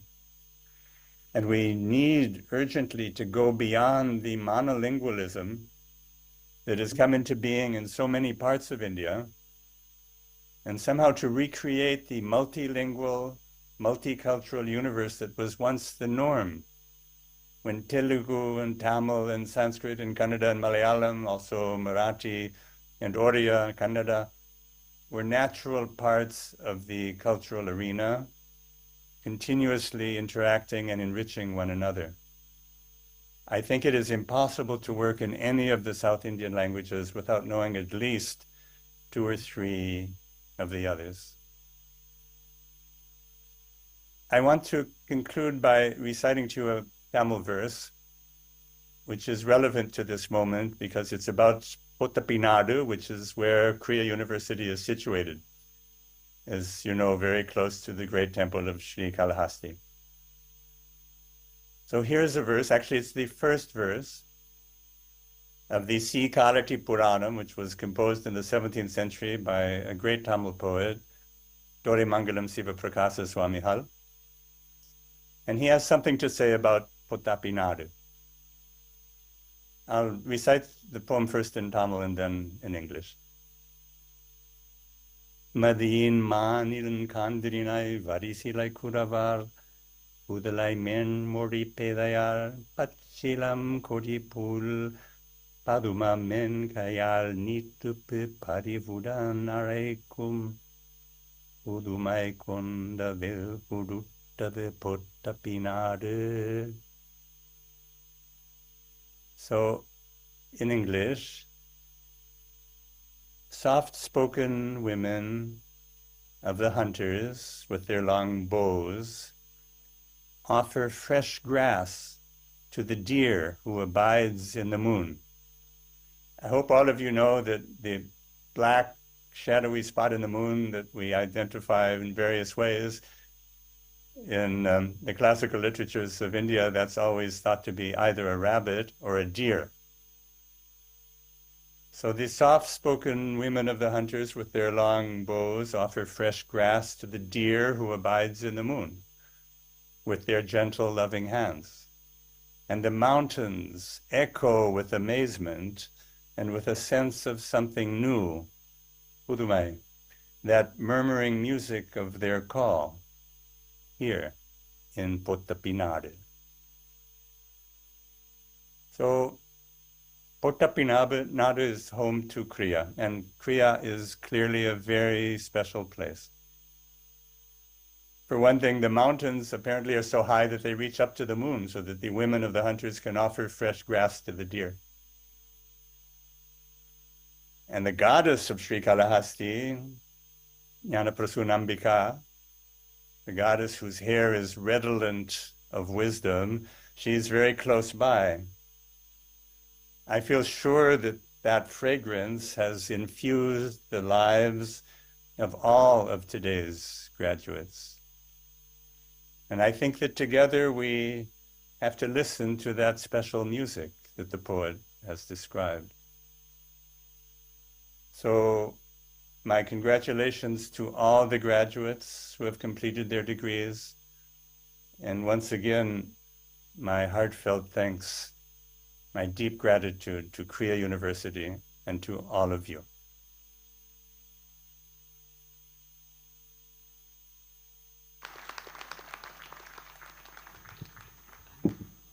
Professor Schulman, I just want to say I'm at a loss of words to know how to thank you for accepting our award of honorary doctorate.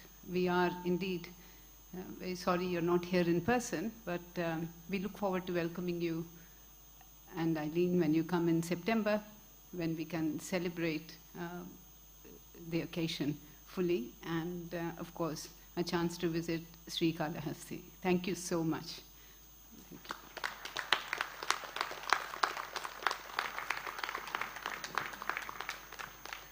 Thank you, Professor Schulman, and thank you, Professor Rao. I would now like to request Professor Lakshmi Kumar, Dean of IFMA Graduate School of Business, to read the names of the graduates of IFMA GSB's MBA program. I would also like to request our Vice Chancellor and Chief Guest to please hand over the degrees.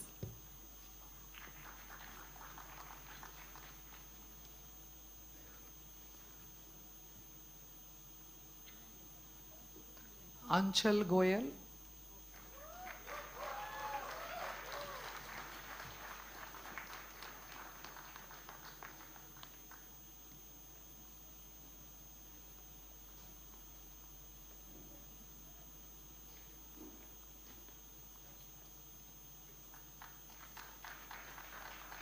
Arushi Dubey,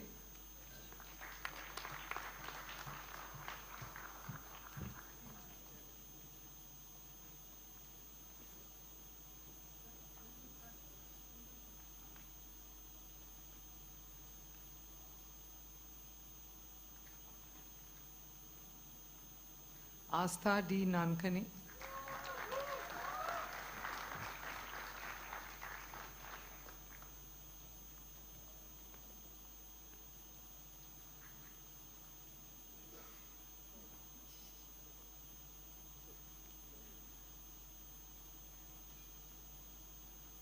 Abhishek Agarwal.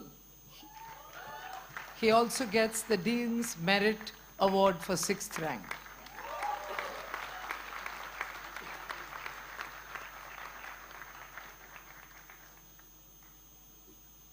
Abhishek Kumar.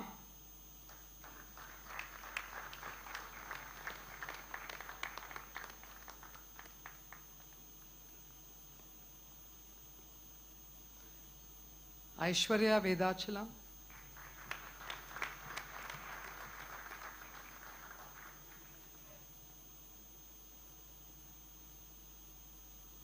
Ajay Pathak.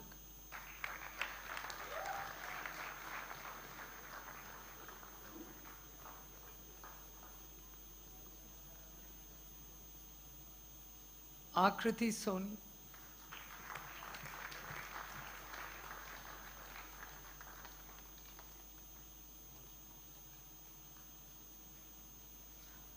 Alu V.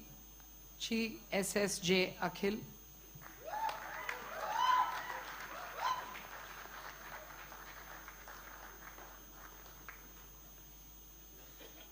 Ananya Reddivari.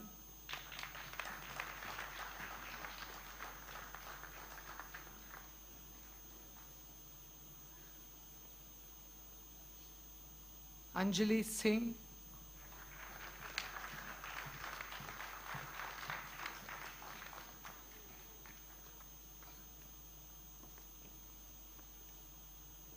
Anmol Sinha.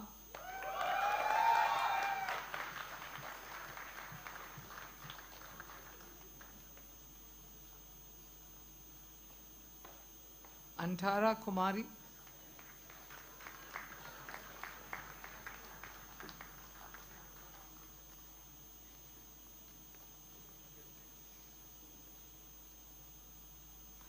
Anugraha Pandey.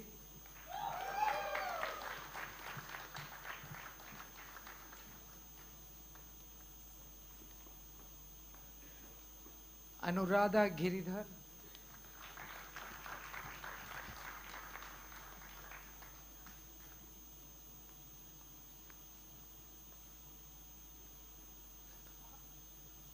Anusha Katu.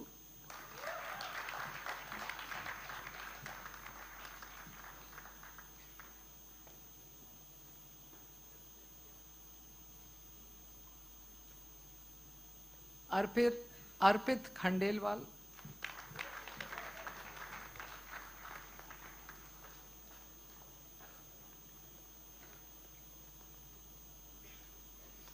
Arshdeep Singh.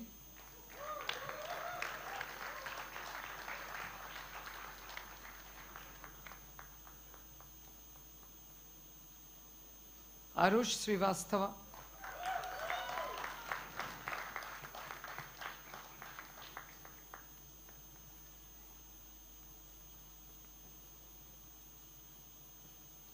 Ashish Kumar.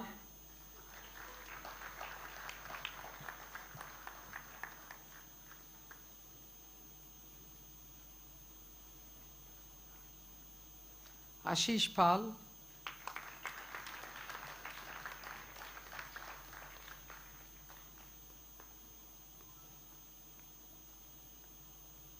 Ashutosh Sahu. He also gets the Dean's Merit Award for rank 8.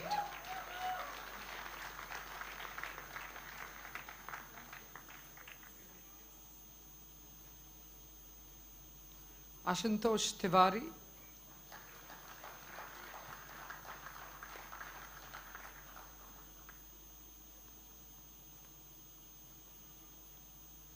Asta Banja,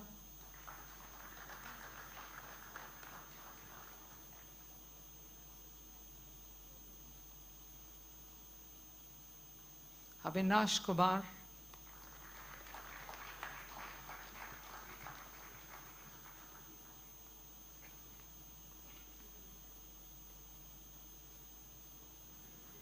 Bharat Sanjay Motiani.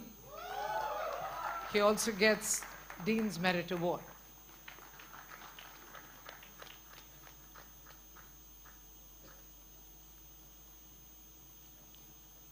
Bhargav Ashwin Kumar Patel.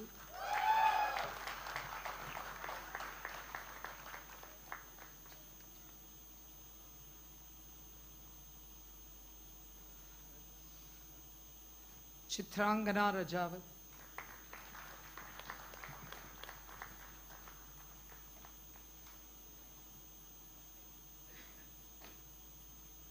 Deepak Jain.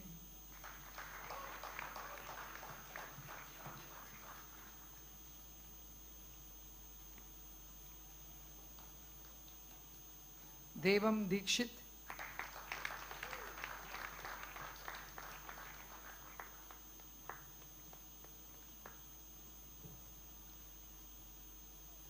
Danusha Reddy.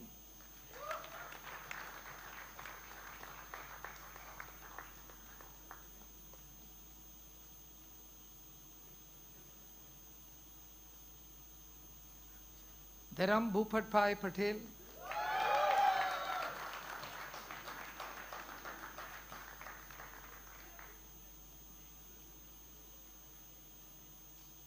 Dheeraj Dharmendra Ketan again gets the Dean's Merit Award.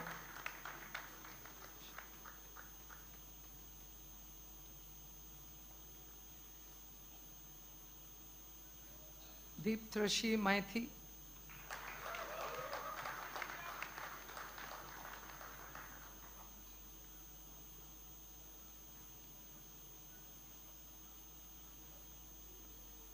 Gaurav Muralidhar Chandak.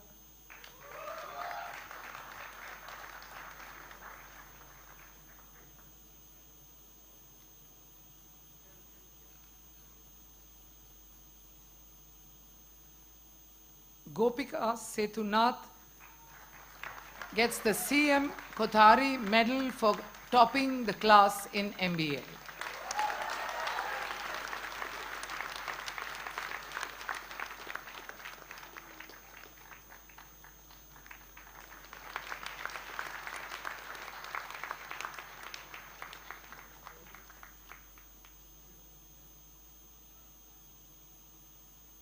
Harsh Hitesh Bavishi.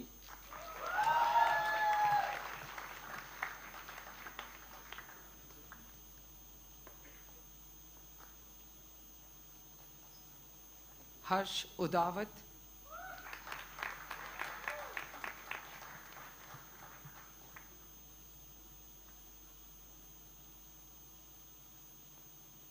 Harshal Thanjapure.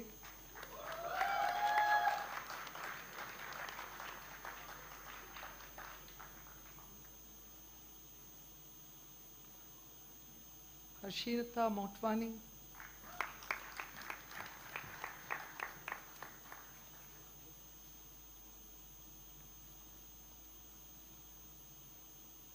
Harshita Rusti.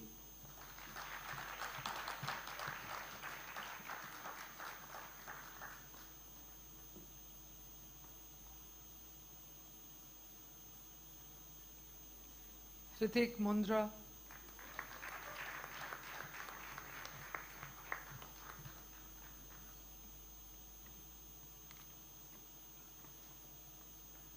Isha Singh.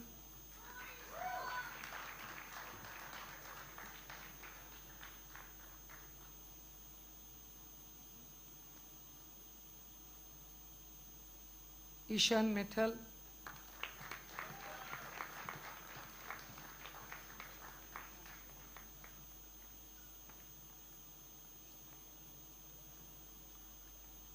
Jayvant, yes.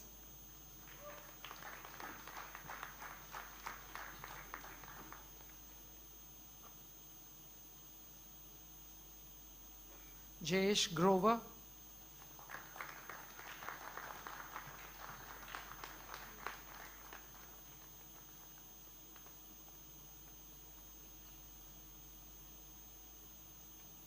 Jayesh Shamkant Kotwade,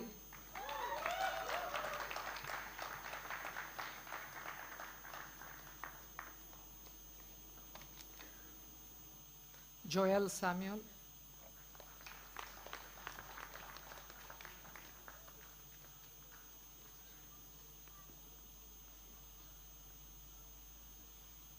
Jyotishman Das,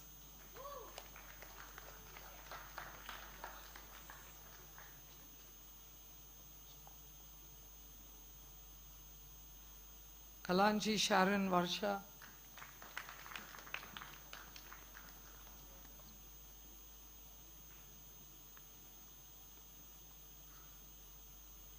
Kanan M.A.V.,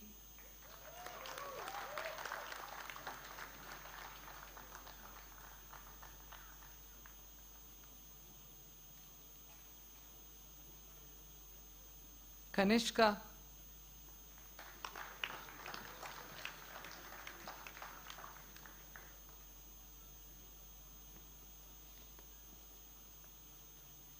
Kapil Paliwal,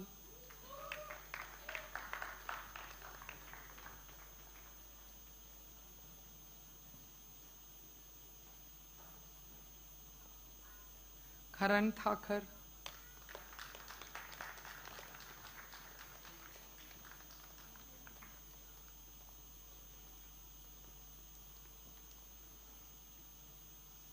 Katyayani,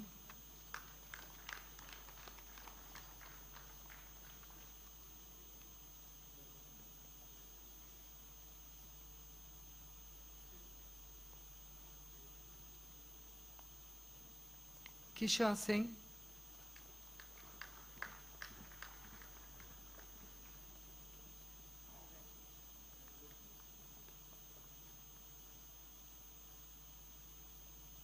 Kotni Sriram,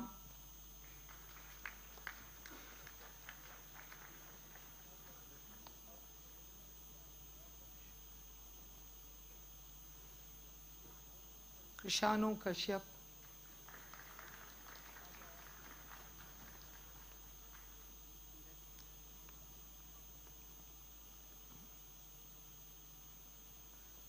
Latavia C.N.,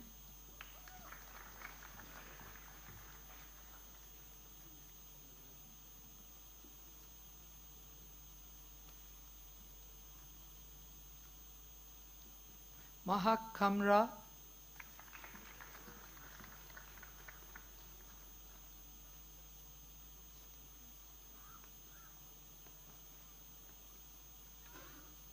Mainak Roy,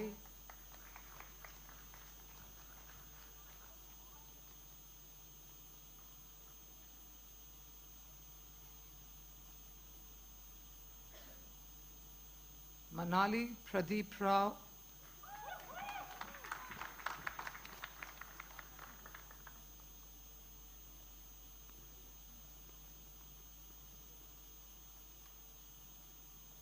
Mata Sheshasai Ritvik,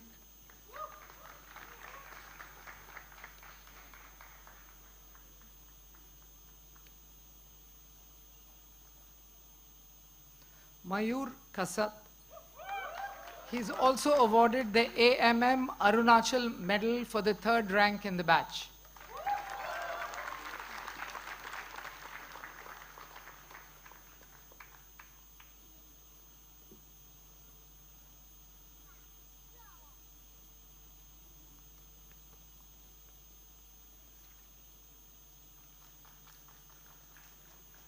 Mihir Sanjay Chavan,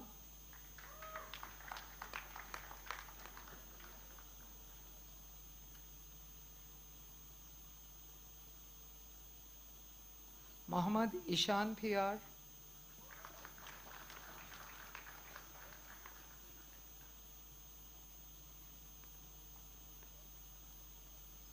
Namrata Gupta,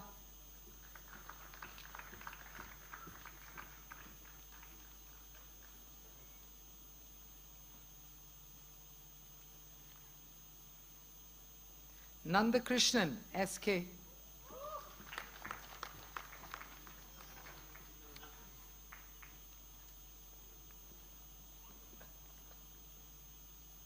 Nandini Daga.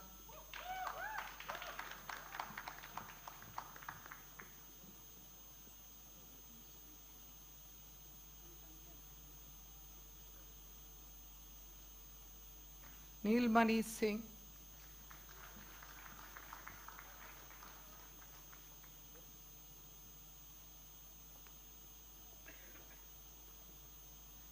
Nidhi Bharadwaj.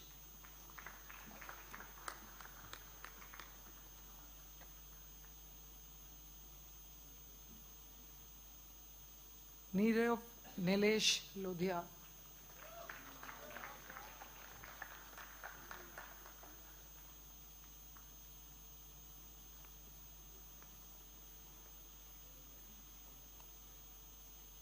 Palak Jain.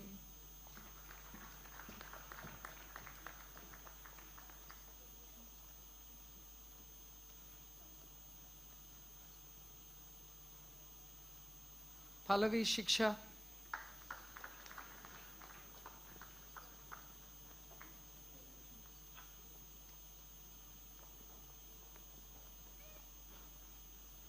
Pius John.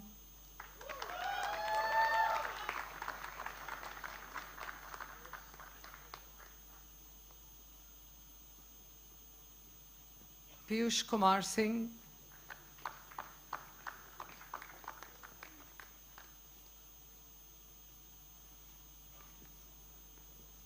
Pragati Gupta.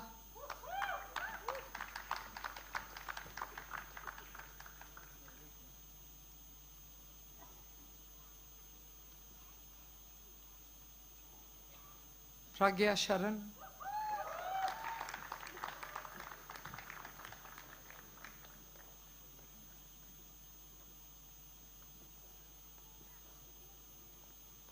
Praneeth Mandalika.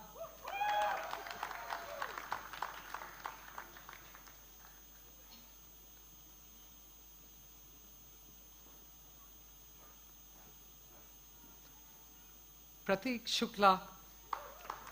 He is awarded the H.T. Parekh Medal for all-round performance.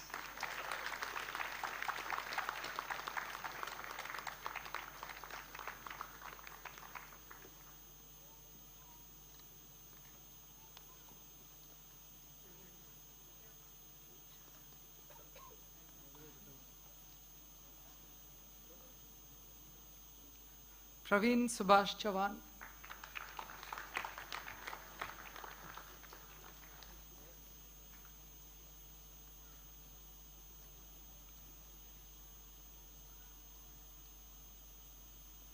Priyar Singer.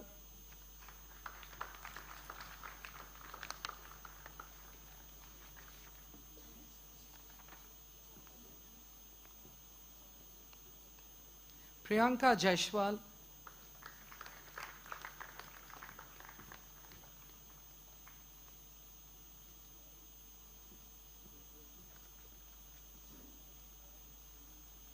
Pubali Chakravarti.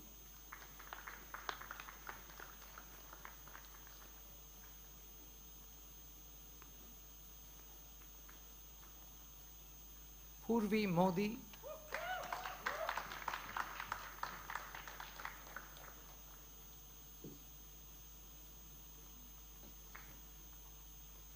Purva Jain. May I now request Professor Madhuri to take over the chair of the MBA program and Professor Economics at IFMR GSB to take over.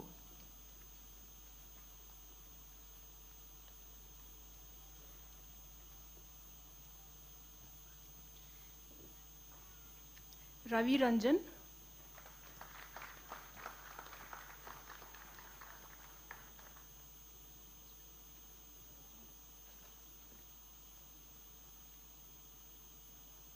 Riddhi Mittal.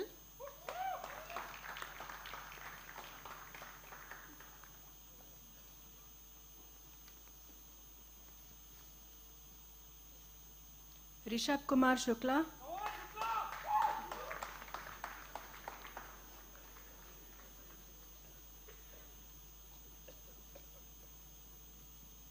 Uttam Kumar,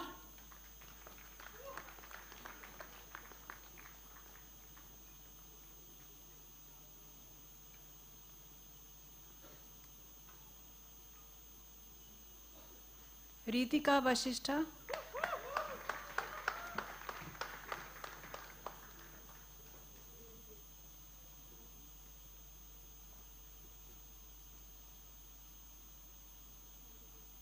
Riya Chawla,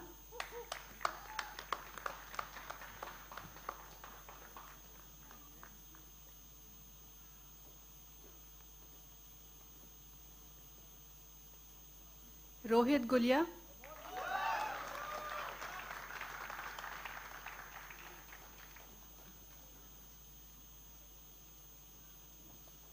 Rohit Kumar Sinha,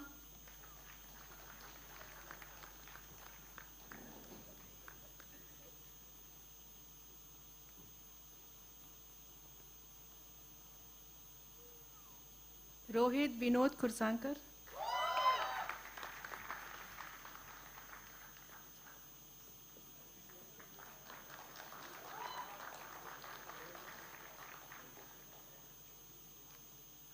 Raudrojwal Bose,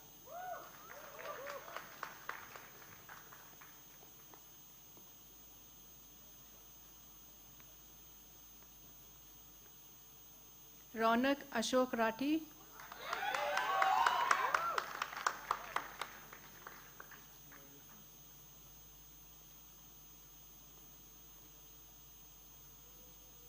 Rupesh Rakesh Shinde,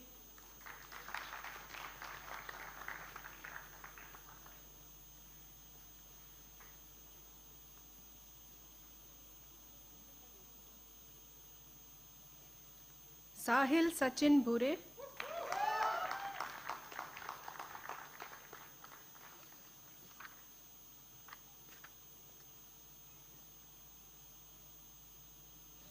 Saikat De,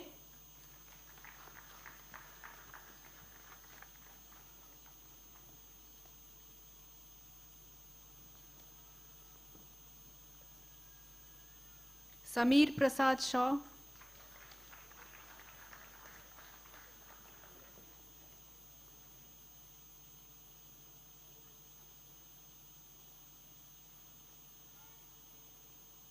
Sarthi Agarwal,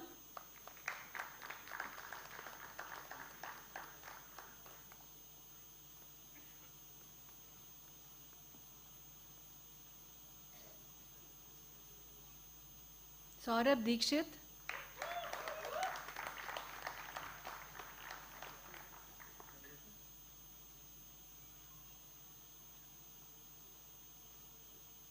Sayandeep Guin,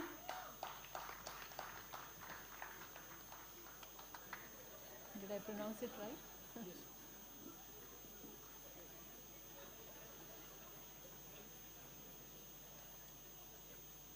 Shania Shaikh,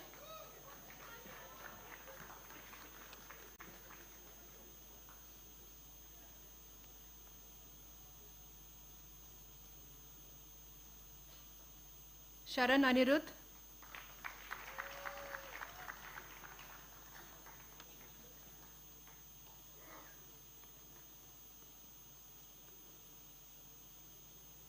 Shivam Arora,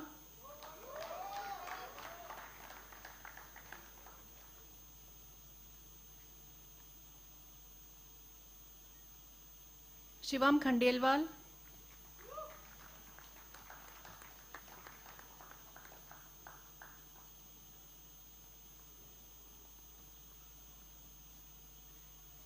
Shivam Singh,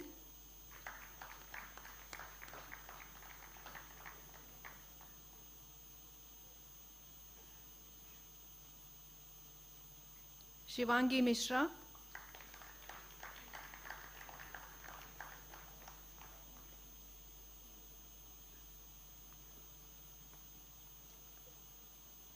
Shreya Singh,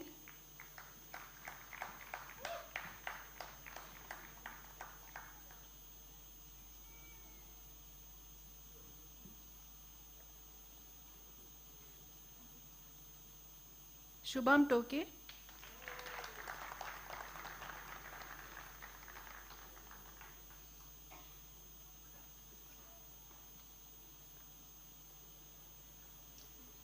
Subhashish Das,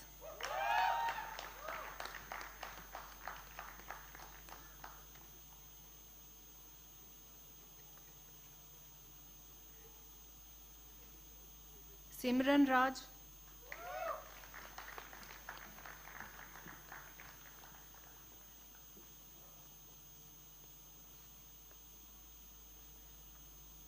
Surya Kiran,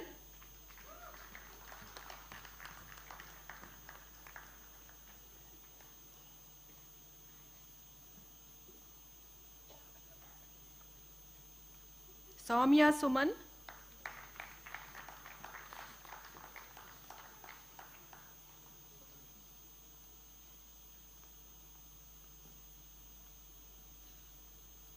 Saurabh Ghoshal,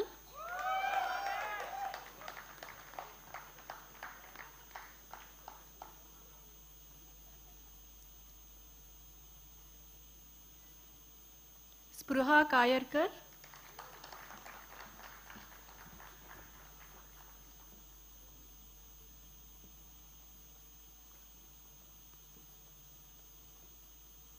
Sudhanshu Ranjan,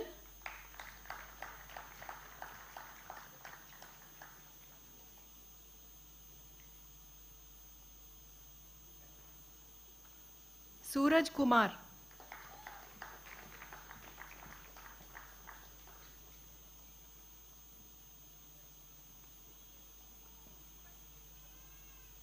Suraj Singh,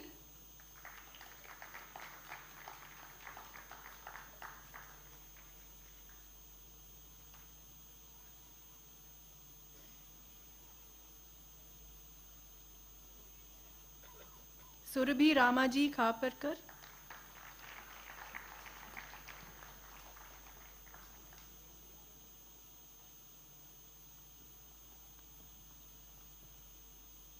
Svetish Santosh,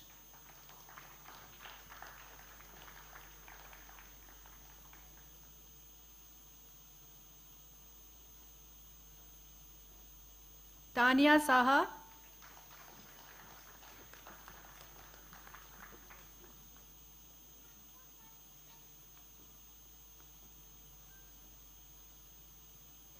Tanmayshri Amajala,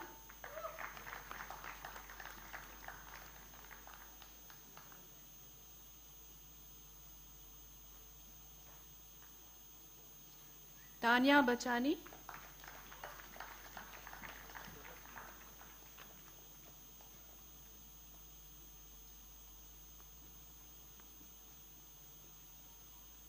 Tejasvi Chidala,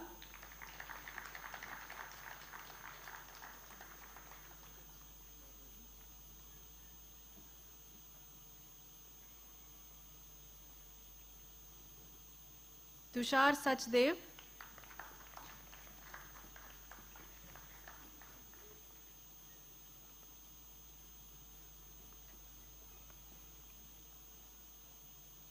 Ujjwal Shah,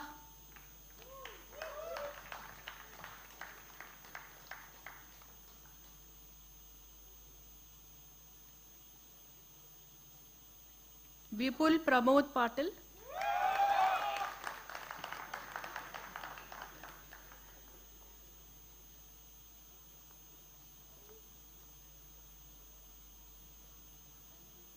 Yash Jain,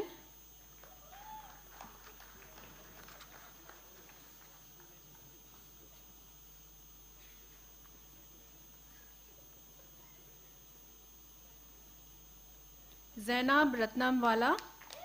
Zainab has been awarded the AMM Arunachalam Medal, 3rd rank.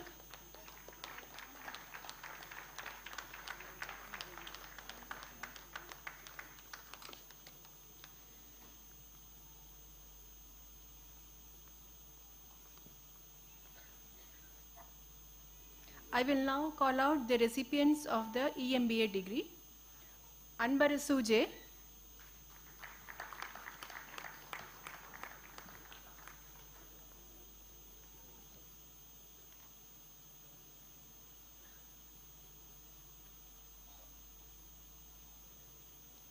Arun Kumar Ji,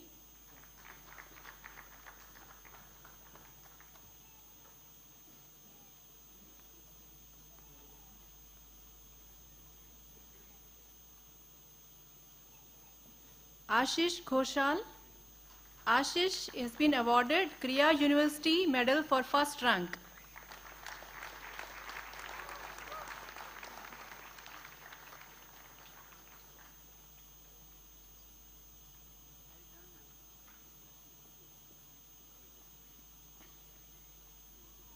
Balaji Ponnamanda.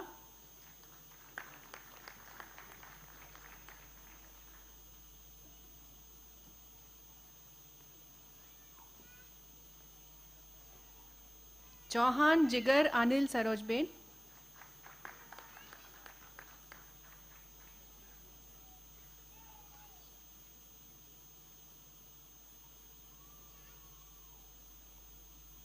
Ganesh Muttu A.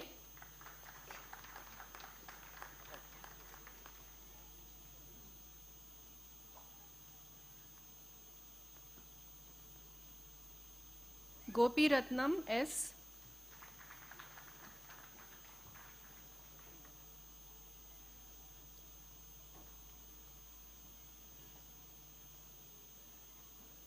Gautam K.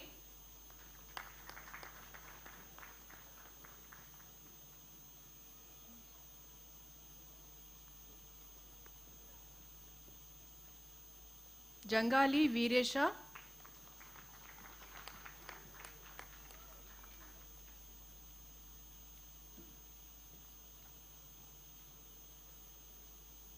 Jeevanandam R.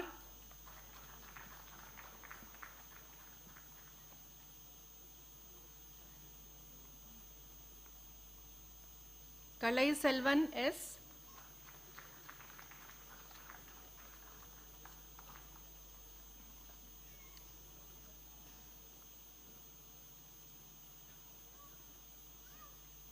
Kumar GN.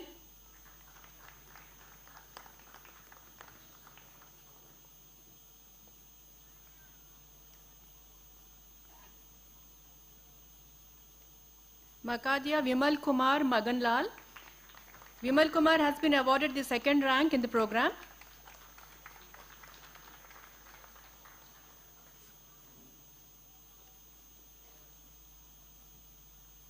Manikandan M.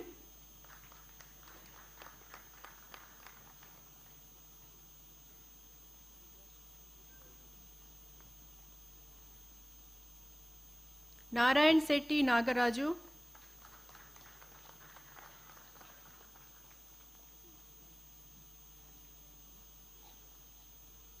Parekh Deep Navneet Rai.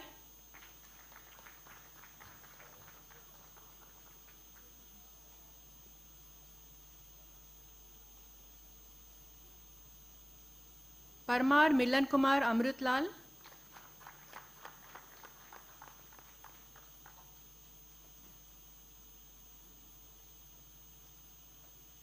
Pavan Kumar BP.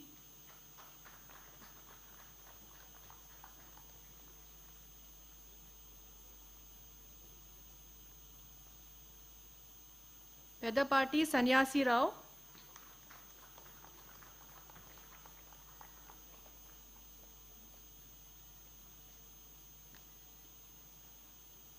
Prabhakaran P.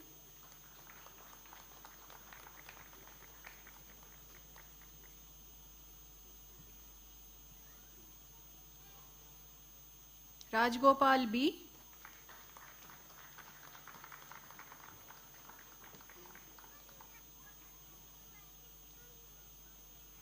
Rajiv Tiwari.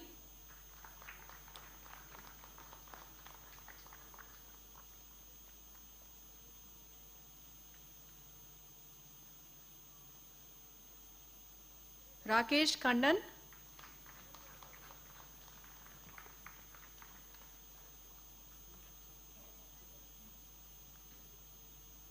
Rakesh M.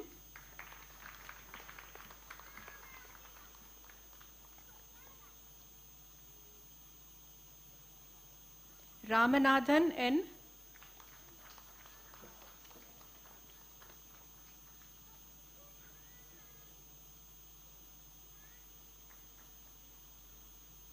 Ramesh S.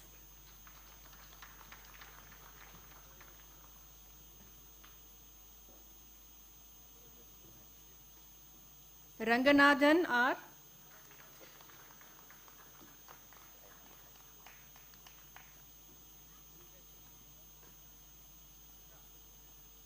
Roshan Agarwal.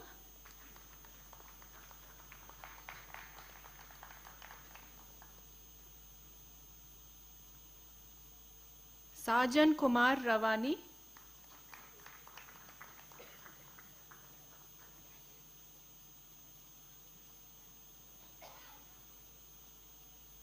Saket Bharadwaj.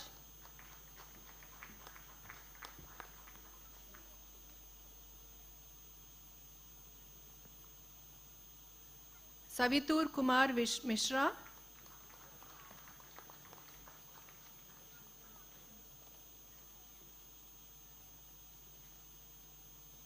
Shantanu De.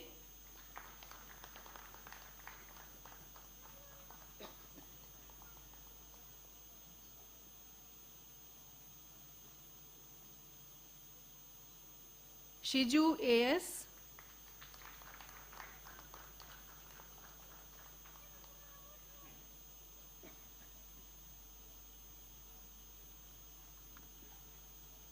Shubham Avasthi.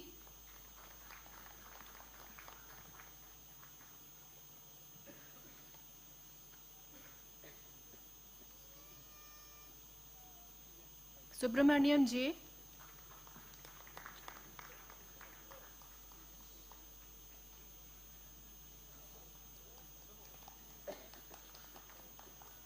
Sutar Khetan Bhuraram.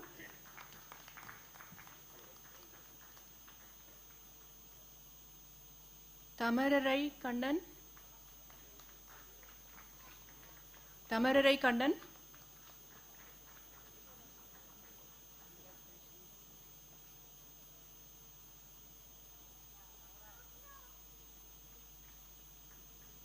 Vignesh S.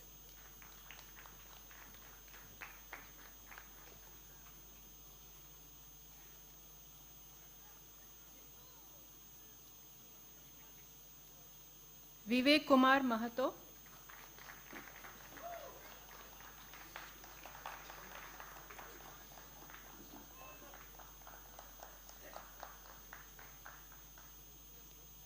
I now request Professor Shivakumar Srinivasan, Dean of Research, to read the names of the recipients of the doctoral degrees, please.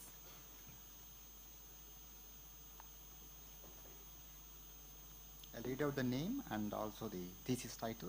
Aditya Kumar, Essays on Economics of School Education and Indian Perspective.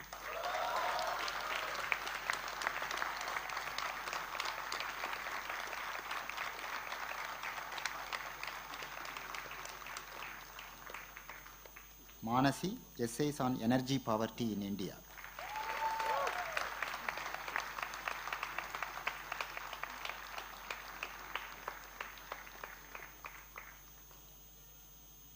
Narbadeshwar Mishra, Essays on Development Economics with focus on education and gender.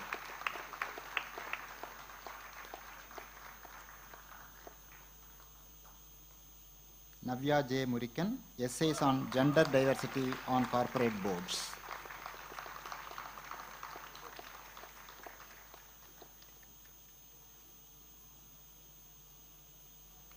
Nidin, Essays on Environmental, Social and Governance Disclosure in India.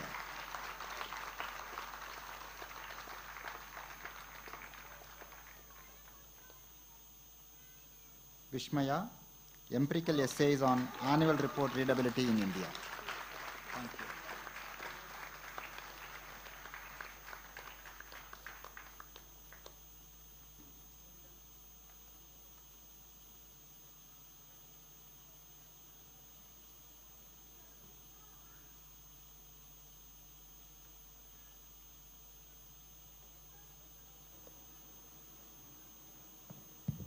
That brings us to the end of our degree conferment. Thank you, Professor Shiva, Professor Rao, and Dr. Vijay Raghavan.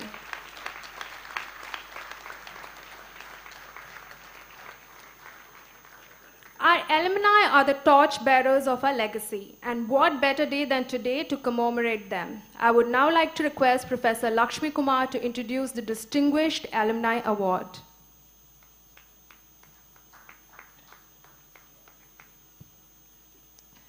It is my great honor and pleasure to present the Distinguished Alumni Award this year. This prestigious award celebrates individuals who have not only exhibited outstanding leadership and innovation in their professional endeavors, but have also made remarkable contributions to their alma mater. After careful consideration of nominations from our esteemed faculty, staff, and alumni, we are proud to announce that this year's recipient is Mr. K.R. Rajesh from the batch of 1996-99 PGDM IFMR GSB, Krea University.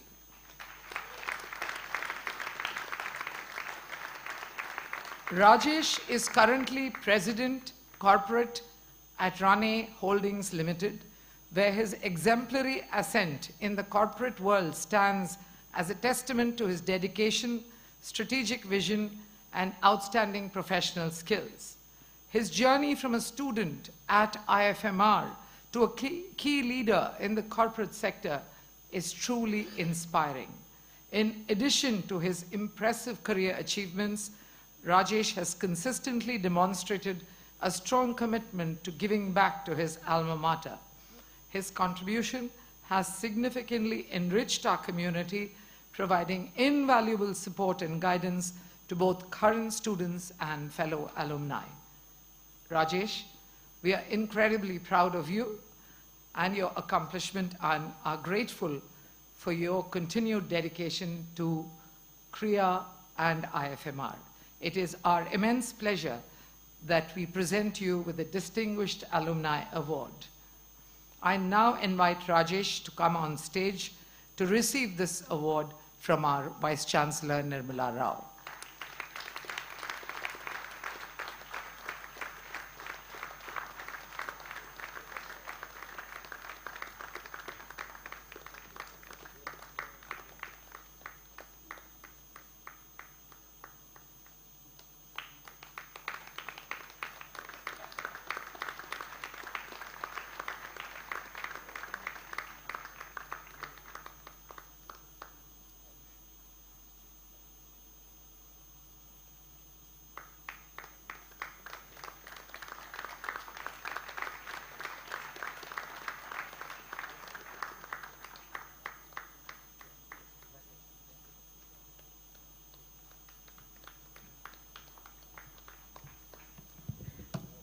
Thank you, Professor Rao, Professor Kumar, and Mr. K.R. Rajesh. I would now like to invite student representatives from our undergraduate and MBA program to deliver their convocation speeches. May I call upon Chana Ahuja, student of SIAS, cohort of 2024, and a brand new graduate at Krea today, to deliver her speech, please. Chana.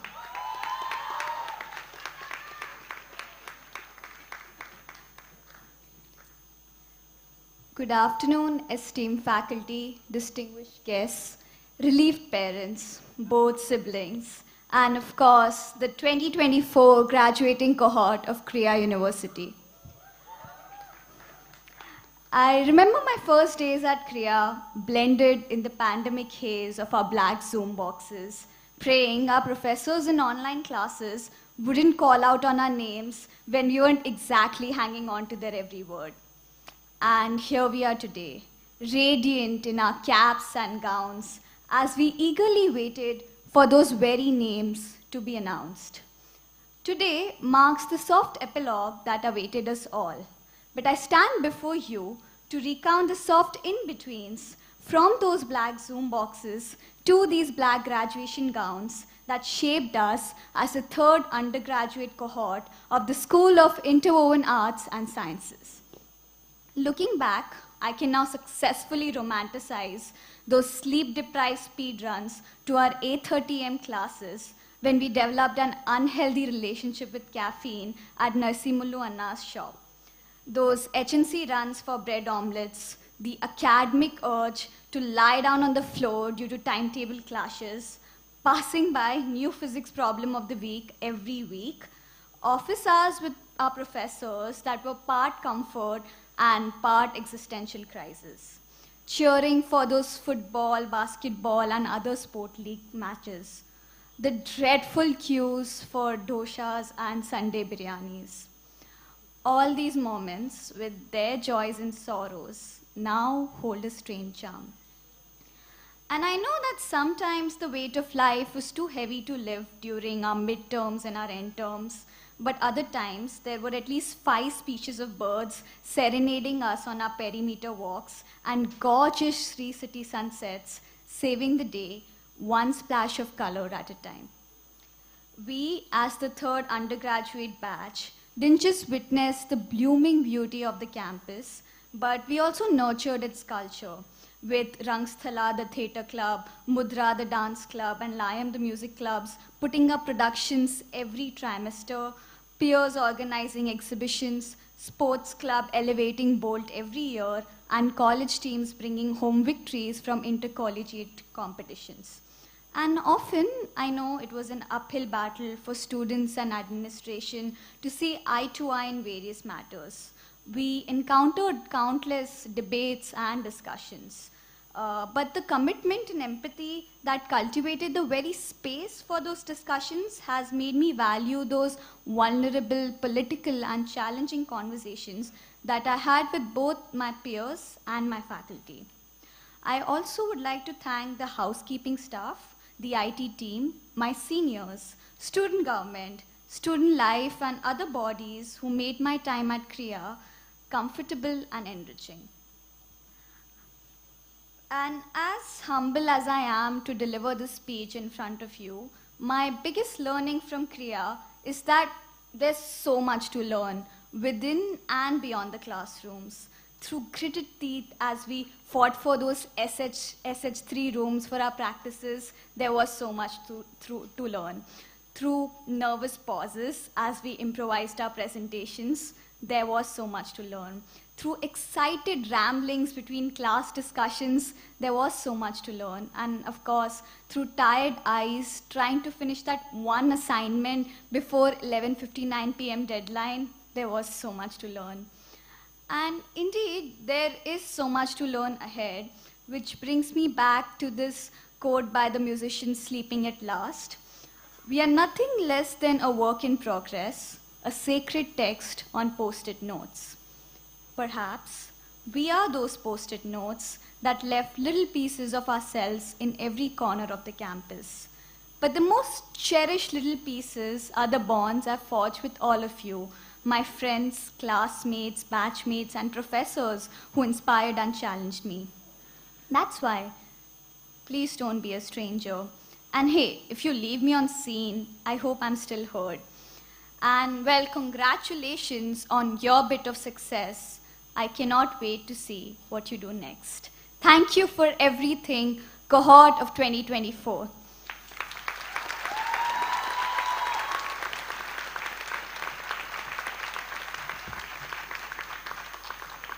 Thank you, Shahana, for recounting those precious memories. May I call upon Zainab Ratlambala, student of IFMA GSB, cohort of 2024, to deliver her speech, please. Zainab.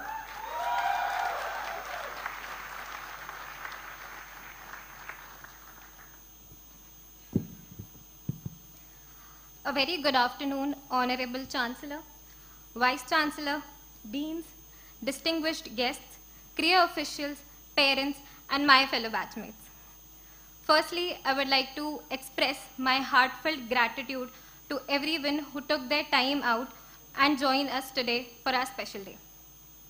Today, we stand at the finish line of our MBA journey, the journey which was filled with highs, lows, and plenty of coffee at Narsimha. Graduating today feels like finally we have conquered the countless case studies and survived sleepless nights of making Excel sheets and PPTs. Now we finally have answers to what are our strengths and weaknesses. But most importantly, I feel we have made memories and friendships at Krea that will last a lifetime. We have collectively learned so much in these past 2 years. I still remember how raw I was when I joined Krea and how much I've learned after that. Whether it be academics, clubs and committees, student council, I've been able to master the art of multitasking thanks to the back-to-back quizzes, assignments, presentations, and exams that never left us idle. Today is a day to celebrate the growth we have experienced as individuals. We have all emerged as successful corporates, and all this would not have been possible without our professors who guided us, the classmates who helped us, and the admin staff who managed to keep everything running smoothly throughout. So thank you. Your support and guidance have been invaluable. And to our families and friends, your unwavering support and occasional supply of home-cooked meals have sustained us through this journey. Today is as much your celebration as it is ours.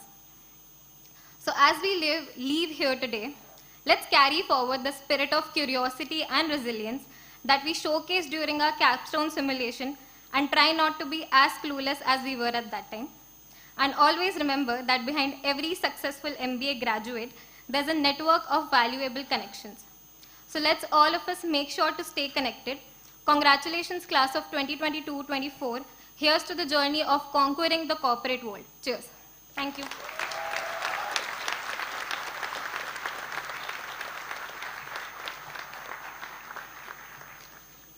Thank you, Zainab. May I now request Vice Chancellor Professor Nirmala Rao to administer the Krea graduation oath, please. May I also request all graduating students to please rise for the oath. Professor Rao will recite the oath. I request all graduates to please repeat each sentence after her.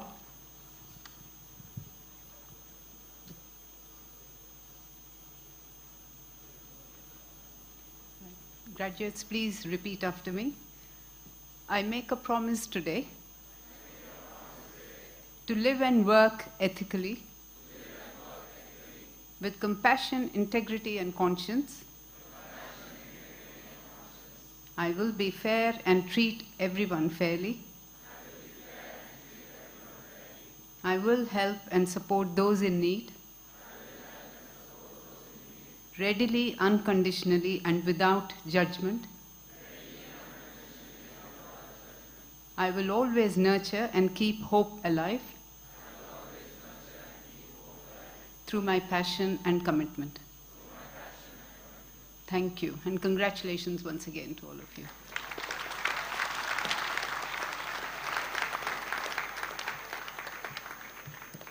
Thank you, each and every one of you. Here's to the promise of a spectacular new beginning. And now I request you all to rise for the national anthem, please.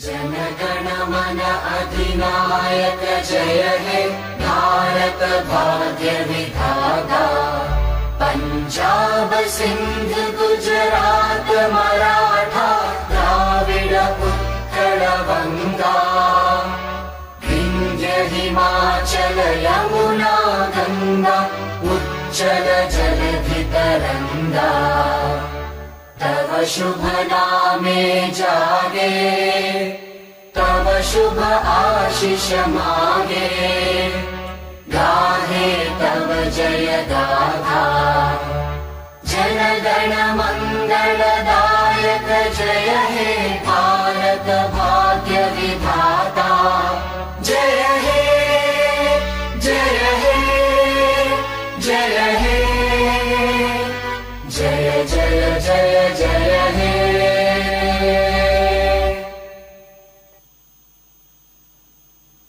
I request everyone to be seated, please. I now request Dr. John Matthew to please request the Chancellor to declare the convocation closed. Congratulations, graduates. And I request the Chancellor to declare the convocation at an end.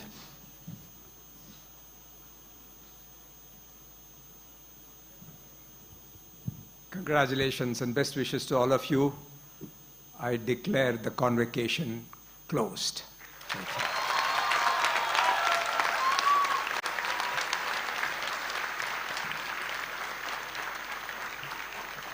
you. Before we conclude this spectacular day, just one more special moment. It's your moment to toss your academic hats. So we will count 3, 2, 1, go. And on go, you all will toss your hats. Are we ready? Is the photographer ready? Okay, so here we go. Would you like to stand up for this or would you like to be seated? Yeah.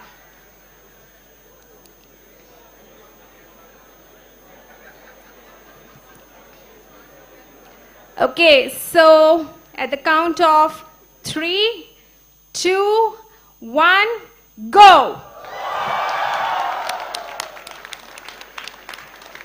Thank you and congratulations. The academic procession will now leave the venue. I request you all to rise while they leave.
We request you to head to the refreshment counter where high tea has been arranged for everyone. To all our dear graduates, please drop off your robes at the designated counter. Once again, I express gratitude on behalf of Krea University to each and every one of you. Thank you for making this event truly special and memorable. To all our dear graduates, the world awaits, wishing you all the best. Thank you.